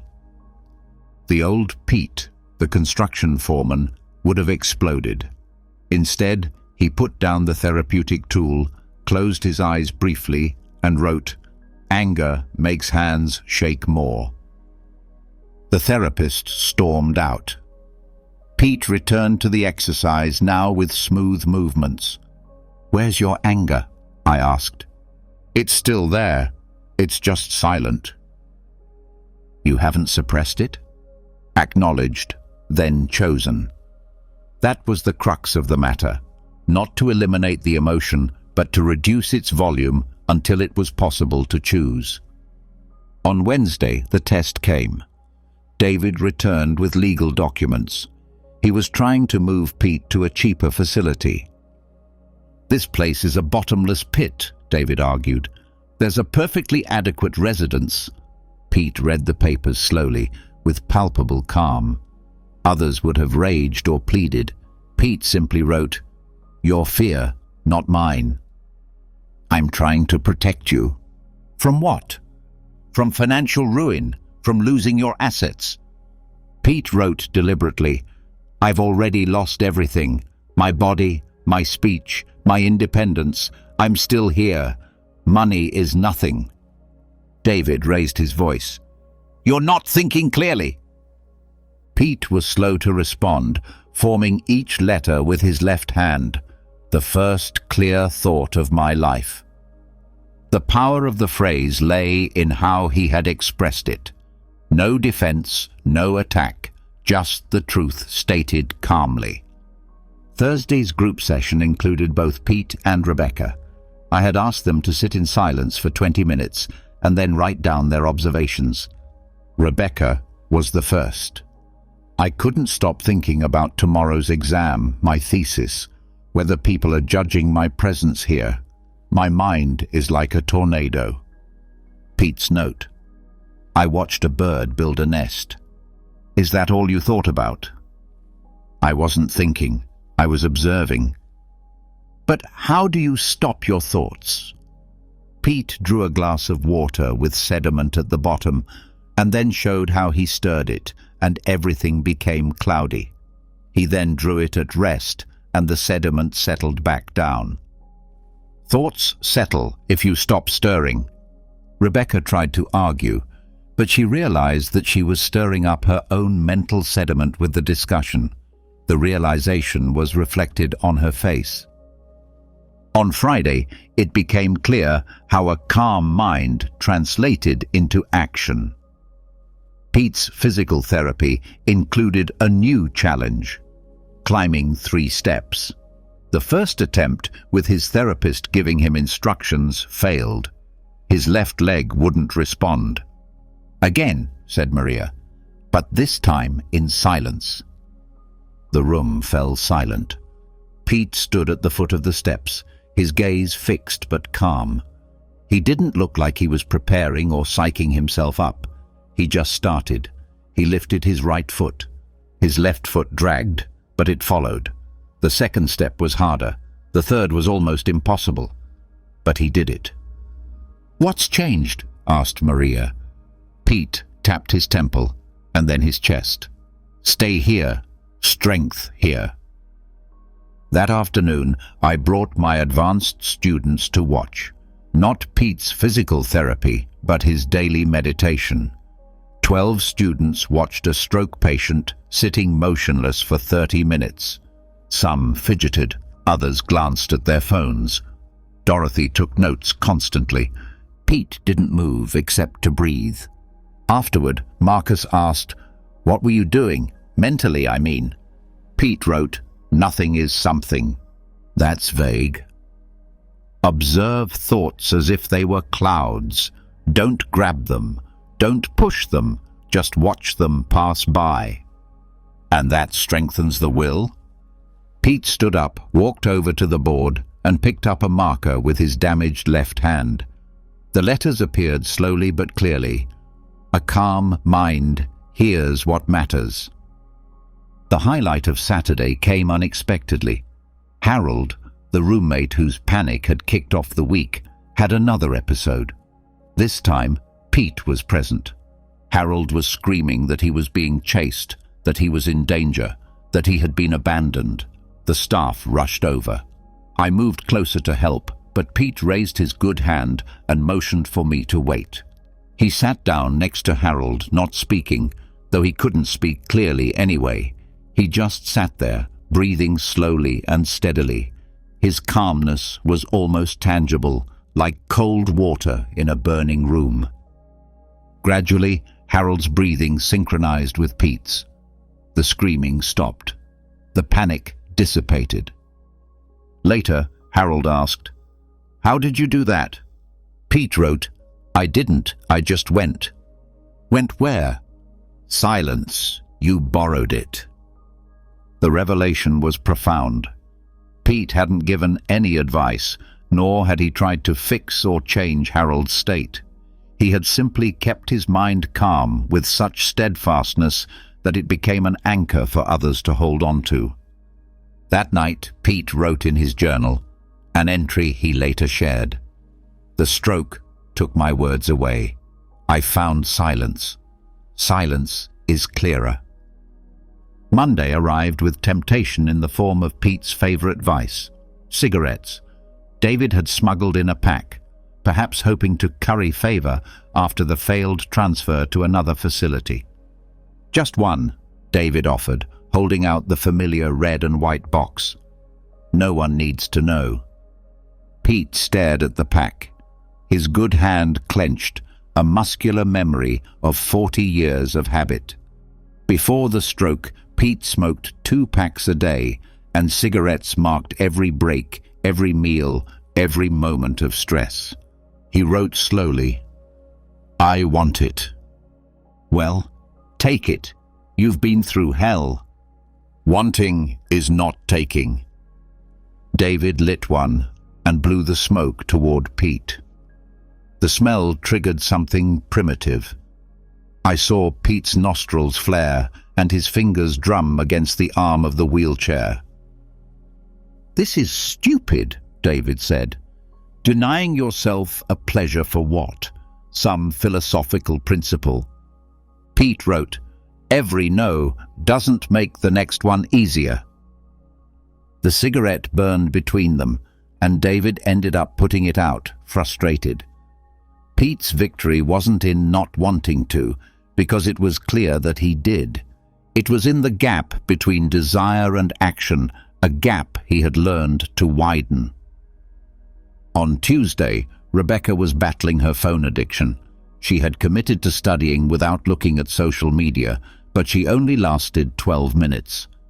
"It's impossible," she complained to Pete over lunch. "My brain literally hurts without stimulation." Pete handed her his pudding cup. "I don't want pudding," he pointed insistently. "Okay." She picked up the spoon, took a bite, then another, and finished it quickly. Pete wrote, "You ate without thinking." So, same with your phone. Your hand moves without permission. He demonstrated with his good hand, mimicking the unconscious gesture of looking at his phone. Then he deliberately placed his hand flat on the table and kept it there. Practice stopping doing it. Rebecca tried. Flat hand, still. 20 seconds before it moved toward her pocket. See? Impossible. It's not impossible. You're not trained. They spent an hour practicing, hand still, hand moving only with conscious intent. In the end, Rebecca managed 3 minutes. A small victory, but a victory nonetheless. On Wednesday, I put my own self-control to the test. Management scheduled a meeting on optimizing patient interaction time, which was a fancy way of saying we had to see more patients in shorter sessions. "Dr. Green," the administrator began, "your sessions are too long. We need efficiency." My impulse was to launch into a tirade about quality versus quantity, about how human beings are not factory products. Instead, I borrowed Pete's technique. I acknowledged the impulse, and then I chose. "I understand your concern," I said calmly. "Let me document the results." No arguments, no defenses, just redirecting them to data they couldn't refute. Later, Pete noticed my mood. "Meeting? They want faster sessions. You wanted to argue." "I still do." He drew 2 pictures, a fist and an open hand. He pointed to the fist. "Feels strong." Then the open hand is strong. The paradox of self-control, an apparent weakness that is actually strength. On Thursday, it became clear how small restrictions created greater capacity. Pete's physical therapy included a treatment with hot packs on his injured shoulder. The heat was almost unbearable. Most patients asked to have them removed after 5 minutes. Pete endured 20. "Doesn't it hurt?" Maria asked him. "Yes." "Why are you putting up with it?" "To train." "For what?" "For when I can't choose." This was the key. Voluntary discomfort as preparation for involuntary hardship. Every small act of self-control was training for greater challenges. That afternoon, Harold faced his own test.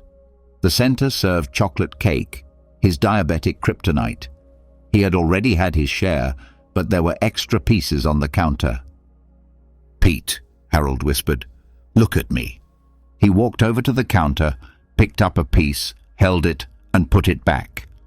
He repeated this 3 times. "What are you doing?" I asked him. "Pete's thing, saying yes to saying no." The phrase was Harold's, but the concept was Pete's. Self-control, not as deprivation, but as an affirmation of choice. Friday brought with it an unexpected complexity. A new patient, Samuel, argued that self-control was actually a weakness. "You're all repressed," Samuel declared in the group session, "denying natural impulses, living half-lives. True strength is accepting everything." Pete listened without reacting. Samuel grew even more animated. "Look at yourselves. You've probably never really lived, always controlling, restricting yourselves. Where has that gotten you?" Pete wrote calmly, "Here." Exactly. Broken, limited. Here, present, aware, choosing. "That's not living." Pete drew a river, then a dam. He pointed to the dam. Control. He drew the dam breaking, the flood destroying everything downstream. Your freedom. Then he drew a series of small canals branching off from the river and irrigating the fields. Directed power. Samuel wanted to argue, but the metaphor was too clear. The uncontrolled impulse was destruction. The directed impulse was creation. Saturday culminated in the most difficult test for Pete. He called his daughter, whom he hadn't spoken to in 2 years. "Dad?" Emma said cautiously through the speaker. "David says you're different." Pete couldn't respond clearly. I offered to help, but he typed, "Just listen." Emma spoke about her anger over the years he drank, his absence, his emotional unavailability. The accusations flew, years of resentment unleashed. The old Pete would have defended himself, attacked, or hung up.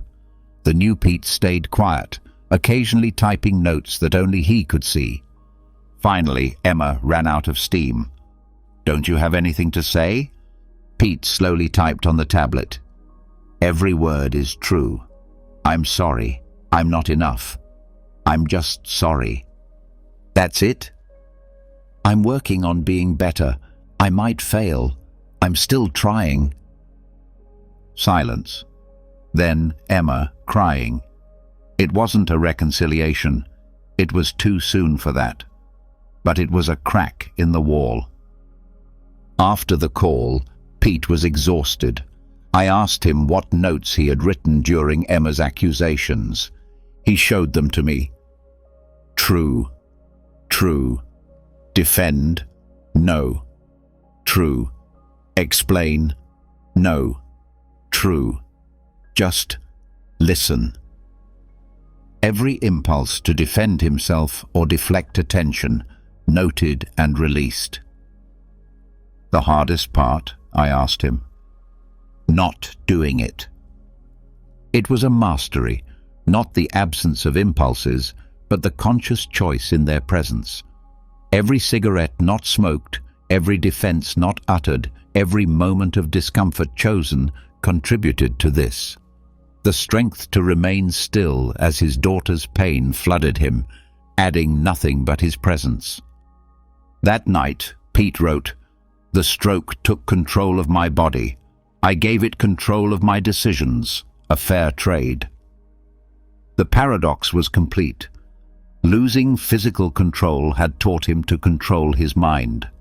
Every small act of restraint had prepared him for this greater surrender, this deeper strength.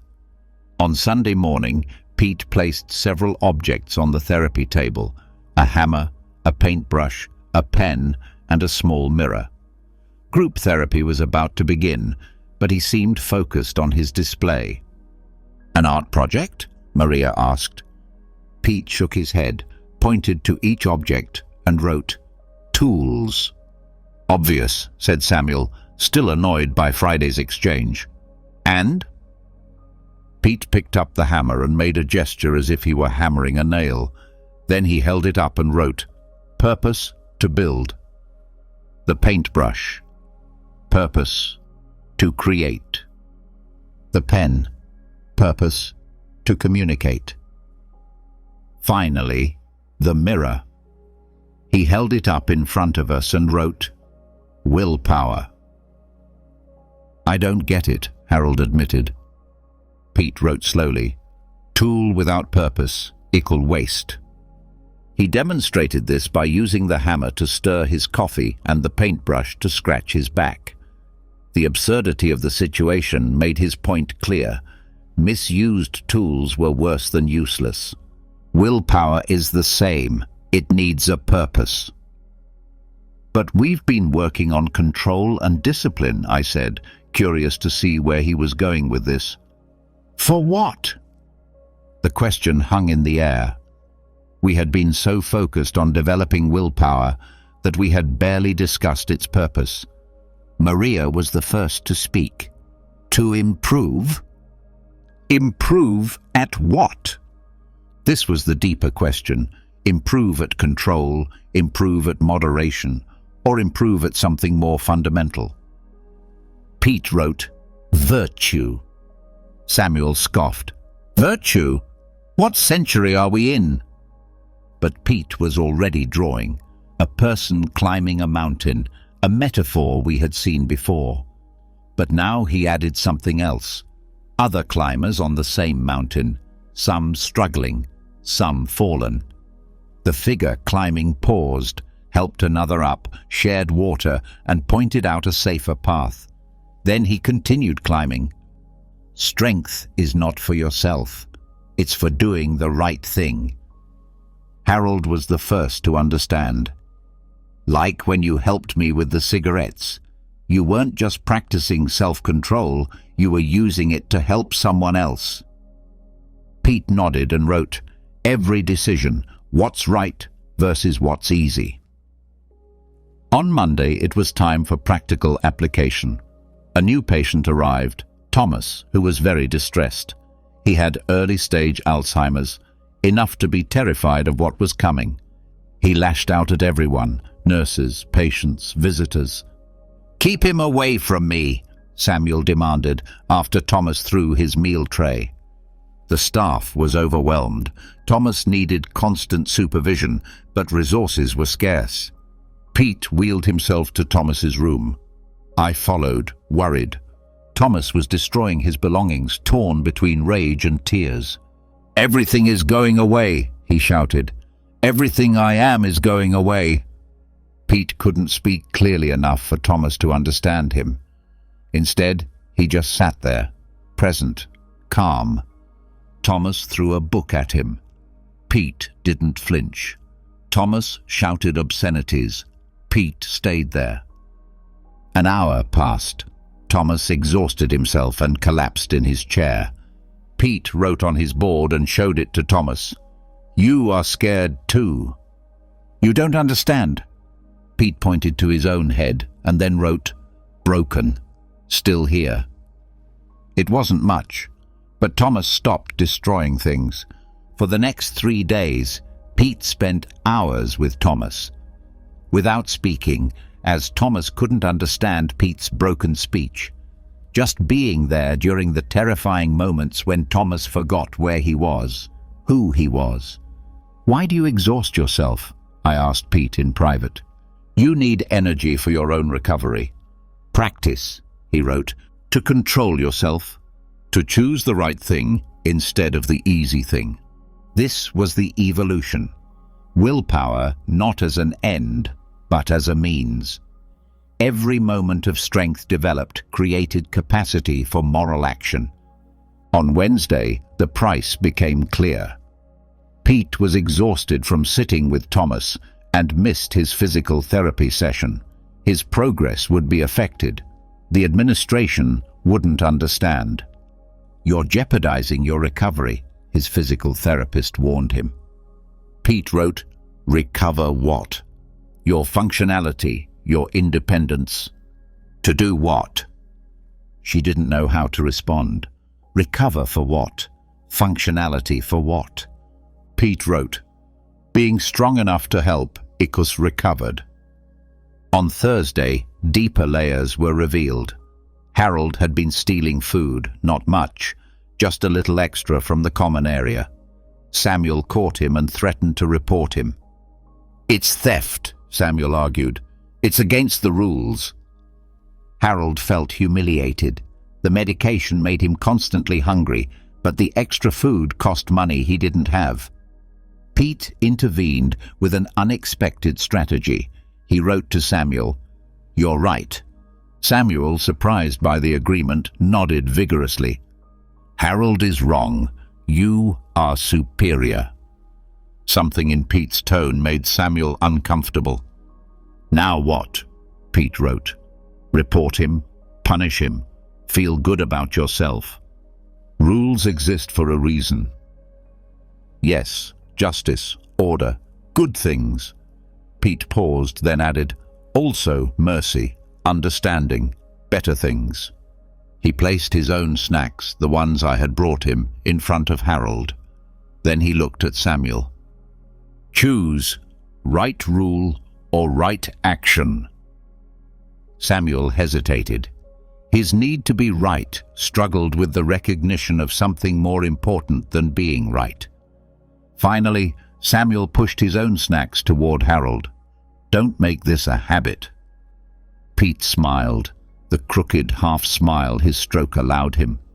He had used his willpower not to control himself, but to create a space in which Samuel could choose virtue. Friday's session focused on this distinction.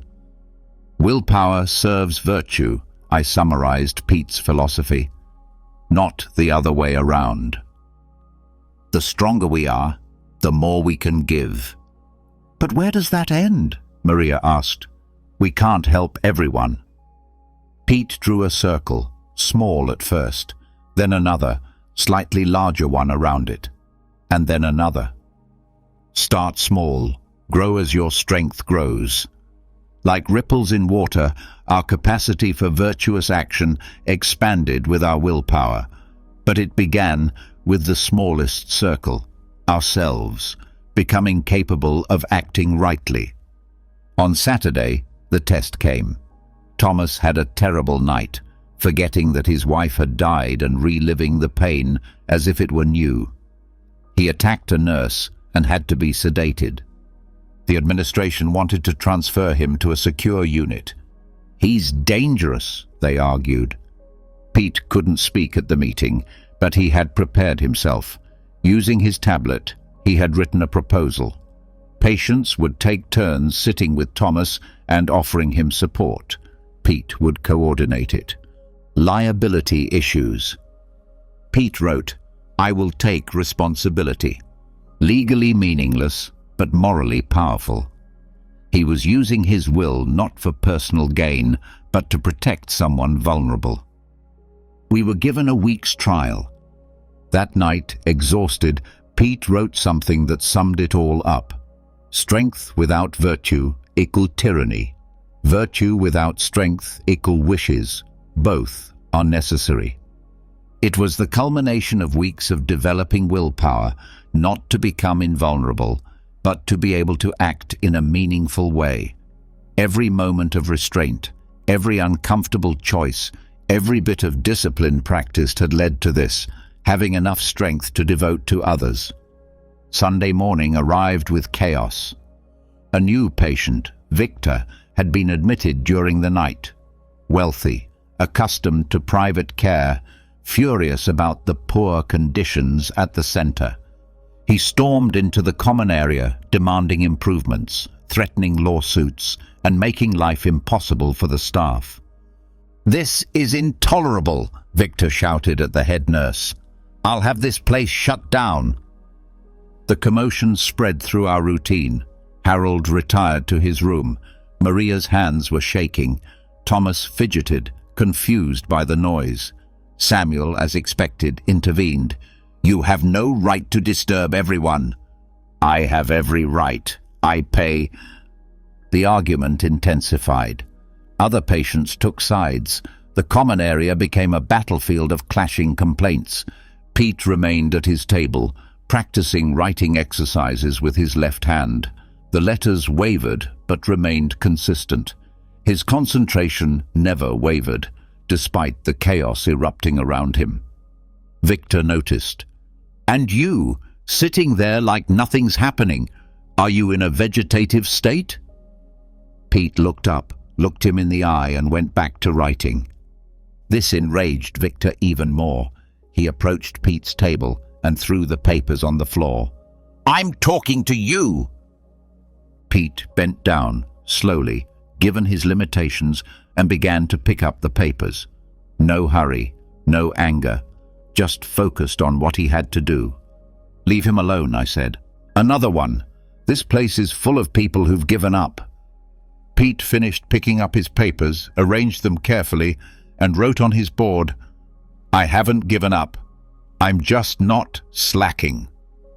Victor snatched the board from him. Meaningless garbage. Pete waited. He just waited. His stillness had weight, like deep waters that cannot be disturbed by surface waves. Victor threw the board on the floor and stormed off to harass the administration. Why didn't you defend yourself? Maria asked him later. Pete wrote, What? His insults, his disrespect. His noise didn't change anything. My reaction would have. This was different from passivity. Pete had made a decision to remain centered while chaos swirled around him. His stillness became a kind of gravity around which others began to orbit. On Monday, Victor's campaign continued. He had organized several patients into a grievance committee and held noisy meetings to demand better treatment. The meetings were held just outside the therapy room with the intention of disrupting us. Our therapist became nervous and lost her train of thought. "Should we leave?" she asked. Pete wrote, "Why?" "The noise. It will still be there if we leave. It will just be in another room." He continued with his exercises. Raise his weak arm, lower it, raise it again. The same rhythm, regardless of Victor's shouts about constitutional rights and medical negligence. Others began to follow Pete's example. Harold returned to his puzzles, Maria to her knitting, not out of defeat, but out of determination. Chaos could not dictate their actions. Victor stepped up his actions on Tuesday. He brought a lawyer friend during visiting hours and staged a show documenting violations. They photographed everything, interviewed anyone who would listen, and caused maximum disruption. They cornered Pete during lunch. "He's clearly incapacitated. Doesn't he want to receive proper treatment?" Pete continued eating. The stroke forced him to eat slowly and carefully. Each spoonful required concentration. "He's questioning the care he's receiving," insisted the lawyer. Pete finished chewing, swallowed, and wrote, "I'm eating soup. This is about his rights. I have the right to eat soup." They couldn't penetrate his simplicity. He wasn't avoiding or deflecting attention. He was genuinely focused on the task at hand. His urgency found no echo in his calmness. Wednesday's group session became Victor's platform. He had prepared a speech about patient advocacy, systemic failures in healthcare, and the need for a revolution. "We're all victims here," he declared. "Pete especially, look at him. He can barely function, and they make him do basic exercises that a child could plan." The group waited for Pete's response. He wrote slowly and showed it to everyone. "Not victim, patient, fati, to suffer, ent, the one who suffers, correct." "That's exactly what I mean. You're suffering." "Yes, so what?" Victor hesitated. He had expected an affirmative response or an argument, not such calm acknowledgement. Pete continued writing. "Suffering exists. Drama is optional." The room shook. Victor's theatrical anger suddenly seemed just that, theatrical. Pete's calmness carried more weight than all of Victor's noise. Thursday revealed Victor's fear. His wealth couldn't buy him a little stroke. His connections couldn't reverse the damage. His anger was terror in disguise. He found Pete in the garden, sitting motionless on a bench. "How do you do it?" Victor asked, now calmer. "Just sit there." Pete wrote, "Practice." "Practice what?" "Not needing things to be different." "But they should be different. Better care, better facilities." "Maybe, but now, this care, these facilities, this moment." Victor slumped down beside him. "I've never felt so powerless. You've never been so honest." The words hurt, but Victor didn't leave. They sat there together, one immobilized by stroke, the other learning to be still by choice. By Friday, the transformation was evident. Victor attended therapy in silence. He ate without comment. He still had opinions. He still saw problems, but he no longer needed to fill every space with his noise. "What did you do to him?" the head nurse asked Pete. "Nothing." She didn't believe him, but it was the truth. Pete hadn't done anything except be himself, unperturbed by Victor's storm, available when it passed. That night, while playing cards, Victor asked, "Is this what Stoics mean by peace? Just accepting everything?" Pete thought about it and then wrote, "Accept what is, work with what is possible." Sounds like you're giving up. Save your energy for the real work.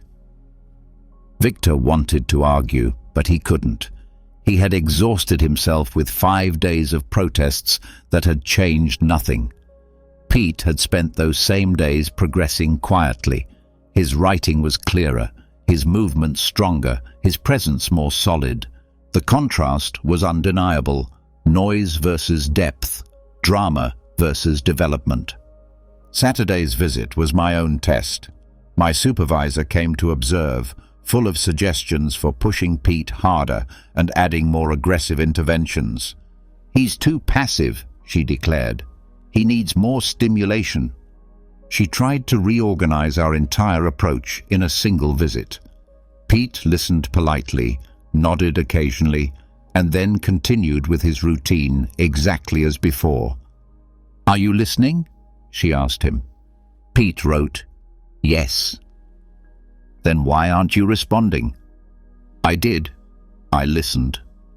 She left, frustrated, telling me that Pete needed activation. "You could file a complaint," I warned her. Pete wrote, "Many storms, sky still there." The metaphor sank in. All week he had been the sky, vast, unperturbed by the passage of time. Clouds came and went, thunder roared and faded, the sky remained. Sunday brought an unexpected test. Pete's son arrived, his first visit in 3 months. Thomas carried with him the kind of anger that fills doorways, changes the temperature of a room, and makes others instinctively step back. "You finally answered my messages?" He didn't sit down, but stood next to Pete's wheelchair. 3 heart attacks, Dad. 3. Maybe it's time to admit you can't live alone anymore." Pete wrote, "I'm not alone, here. This is temporary. We've already talked about this." "No, you talked." Thomas clenched his jaw. I recognized the dynamic. He had inherited his father's stubbornness, but not his calmness. While Pete was like granite, Thomas was like a squeaky cog. "I found a permanent residence, better than this place, with full-time supervision." Pete returned to his exercises. The small weight he held in his weak hand went up, down, and up again. "Are you listening to me?" "Yes." "Then stop exercising and focus." Pete continued. The weight went up, down. His concentration was absolute. Thomas grabbed the weight and threw it across the room. It hit the medical equipment. "Pay attention!" The recreation room fell silent. Harold stopped working on his puzzle. Maria's knitting needles stopped moving. Even Victor, transformed but still reactive, began to get up. Pete raised his empty hand. He continued the exercise without the weight, the same movement, the same rhythm, the same concentration. His son stared at him. "What are you doing?" Pete completed the set and then wrote, "Exercise." "Without the weight?" "The weight is gone. The movement remains." Thomas collapsed into a chair, suddenly looking older than his father. "You're impossible." "Yes." "That's it? Just yes." Pete wrote slowly, "You want a father who breaks. You don't have one." The truth hung between them. Thomas had come expecting resistance he could overcome, arguments he could refute. Instead, he found something he couldn't fight. Acceptance without surrender. Mum would have wanted, "Mom is dead." Brutal in its simplicity. Thomas shuddered. Pete continued writing. "I loved her. I miss her. It doesn't change anything." "It changes everything. You had another stroke on her grave." "Yes, it's a good place for it." Thomas's anger cracked, revealing the fear that lay beneath. "I could lose you too." "I will, someday." "You're not worried?" Pete thought about it and then wrote, "Death comes. Worrying is optional." They sat with that truth. Around them, the rec room slowly came back to life, but quieter, as if everyone was processing Pete's words for themselves. Thomas stayed for lunch. He watched his father eat with careful precision, each movement deliberate, necessary, unashamed of his slowness. "The center has better therapy programs," he tried again, more gently this time. "Maybe. Will you consider it?" "No." "But you just said—" "Maybe better. I'm fine here." Thomas wanted to argue, but he couldn't find the angle. Pete wasn't being stubborn or proud. He was simply clear about his decision. After Thomas left, exhausted and confused, Victor approached him. "Your son seems difficult." Pete wrote, "Good boy, scared." That doesn't justify his behavior. I didn't say he was. That was Pete's strength, seeing clearly without judging, accepting without approving. His son's fear was real. His behavior was what it was. Neither required Pete to change course. Pete's case was discussed at Monday's staff meeting. The supervisor who had visited on Saturday had filed a report on his non-compliance. "He refuses to participate in the enhanced protocols," he told the assembled team. Pete was called in. He rolled up in his wheelchair and waited. "Mr. Peterson, we're concerned about your progress." Pete wrote, "Making progress. Our indicators suggest otherwise." "Whose indicators?" She pulled out charts, graphs, and standardized assessments. Pete listened to the entire presentation and then wrote a single word. "No." "No to what?" "To the enhanced protocols." "You can't refuse treatment." "I'm not refusing treatment. I'm refusing the enhancement." The distinction was important. Pete did all the exercises he was assigned and attended all the mandatory sessions. He simply refused to add their aggressive interventions and forced accelerations.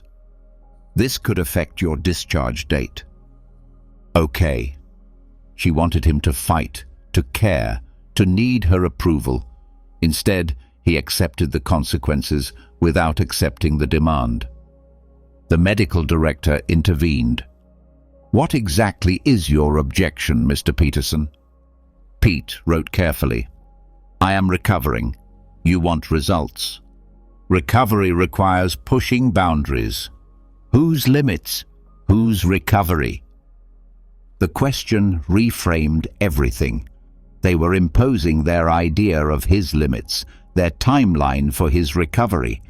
Pete was living his real experience, responding to his real capacity. The meeting ended without resolution. They couldn't force compliance from someone who wasn't resisting, just following a different path. On Tuesday, I found Pete in the garden before dawn, sitting in the dark. Couldn't sleep? He wrote with the light from his phone. I decided not to do it. Why? I wanted to. This, the stillness before dawn, the slow emergence of light, the world before it filled with noise and needs. Your son called me, I admitted. He wants me to convince you about the center. And? I told him I can't convince someone who isn't confused. Pete's eyes crinkled, the way he smiled since the stroke affected his facial muscles. We sat together, watching the sunrise paint the garden. No words were necessary. His presence had a quality I had rarely encountered. It was complete without needing to be complete, strong without needing to demonstrate strength. Is this what you meant? I asked him. About the storms and the sky. He wrote, You get it. I was beginning to understand. Pete's will wasn't rigid. Rigidity breaks. It wasn't stubbornness. Stubbornness wears out. It was something else. It was aligned. Every action, every response, every silence came from the same center. External forces could damage his body, limit his movements, take away his speech. But they couldn't reach that center. It existed beyond their reach, not through resistance, but through depth. The sun peaked over the horizon. Pete wrote, "Another day," not "another difficult day" or "another day of recovery." Just another day, complete in itself, needing nothing more than what it was. That was his unbreakable will, not a force that couldn't be damaged, but a presence that remained intact regardless of the damage. I returned to the care center 3 months after Pete's death, this time not as a visitor, but to empty the garden shed where he kept his tools. His son, Thomas, greeted me there, looking older than his 43 years. "I found something you should see." Inside the shed, hidden behind rusty pallets and half-empty seed packets, was a wooden box. Thomas opened it and discovered dozens of index cards covered with Pete's shaky handwriting, not the capital letters he wrote after his stroke, but the fluid handwriting of before. The first card read, "For whoever tends this garden in the future." "Did he write this before his stroke?" Thomas asked. I turned the card over. "Plant what grows, not what you'd like to grow." Another read, "Weeds are just plants in the wrong place. Sometimes you're the weed." Thomas laughed, surprised at himself. "That's Dad." We spent the afternoon reading them. They weren't instructions per se, but rather observations. Pete had been preparing to pass something on for a long time before his body failed him. "The earth remembers," one card said. "Every season leaves its mark. Build on what came before." Thomas held that one longer than the others. "I fought hard with him to keep it here. You wanted it. I wanted to fix it." The difference was important. Thomas had seen his father's acceptance as surrender, his patience as stubbornness. He hadn't understood what Pete was really teaching him, how to stay whole when everything breaks. We donated the cards to the center. They laminated them and placed them throughout the garden. But something unexpected happened. People started adding their own. Mrs. Chen, who had barely spoken during her recovery, left one next to the tomatoes. Growth happens first in the dark. Marcus, who was recovering from his accident, placed one near the bench. Stillness is also movement. Even the youngest members of staff contributed. A night nurse wrote, "The garden sleeps, but it never stops." The collection grew beyond Pete's original wisdom and became something bigger. A conversation through time, with each person building on what had come before. Thomas began visiting weekly, not to see his father's legacy, but to participate in it. He worked the land Pete had worked, tended the plants Pete had planted. Little by little, he understood what his father had taught him by example, rather than words.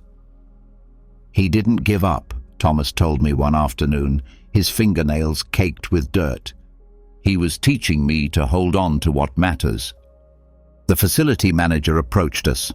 "We're thinking of turning this into a formal program. The garden cards, the community wisdom." I thought Pete would have disliked it, the formalization, the program, the structured approach to something organic. But then I reconsidered. Pete wouldn't have disliked it. He just wouldn't have participated. He would have continued to garden while they created programs around him, unfazed by their need to systematize everything. That was his deepest teaching, not resistance, but independence. Don't fight the world's attempts to organize and control, but stay centered in your own truth, no matter what. That week, a new patient arrived. Sarah, 32, motorcycle accident, paralyzed from the waist down, angry at everything. She reminded me of myself years ago, before Pete's quiet example taught me the difference between strength and violence. I found her at the edge of the garden, her wheelchair locked, staring into space. "Stupid garden," she said. "Yes." She turned, surprised. "You agree?" Gardens are stupid. They grow without permission. They die without asking for forgiveness. They don't care about your plans. Exactly. Pete loved that. I told her about Pete, about his notes, about how he had dealt with the betrayal of his own body. She listened with the skepticism of someone who has heard too many inspirational speeches. So he just accepted it, being broken. He accepted that he had changed. It's different. She walked over to the planters and saw the laminated cards. She read a few. Who writes these? People who've been through the same thing as you. Paralyzed. They changed. She took out her phone, typed something and showed it to me. Anger is also energy. Do you want to add that? It's not wise. It's not peaceful. Pete's favorite plant was the thistle. Prickly, stubborn, impossible to kill. Peace isn't the only force. He asked them to add his card. It was different from the others, clearer, more raw, but it fit. The garden had room for everything. Pete's acceptance, Mrs. Chen's patience, Sarah's rage. Each was true in its own season. Thomas and I finished cleaning out the shed at dusk.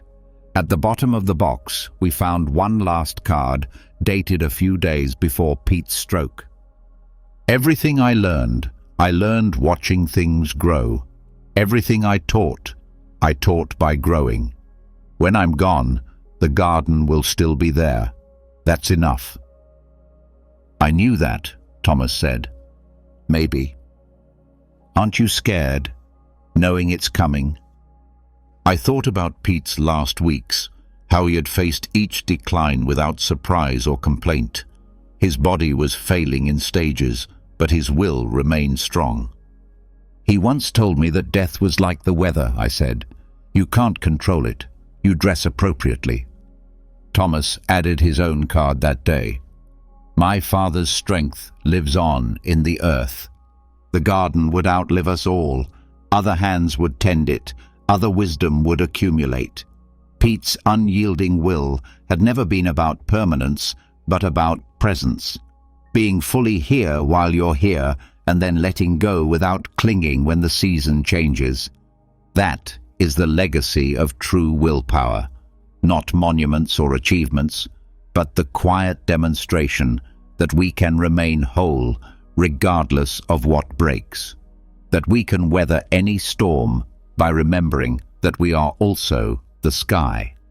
These 3 hours of Stoicism have shown you how to develop unbreakable willpower through discipline, clarity, and a deep understanding of what really matters.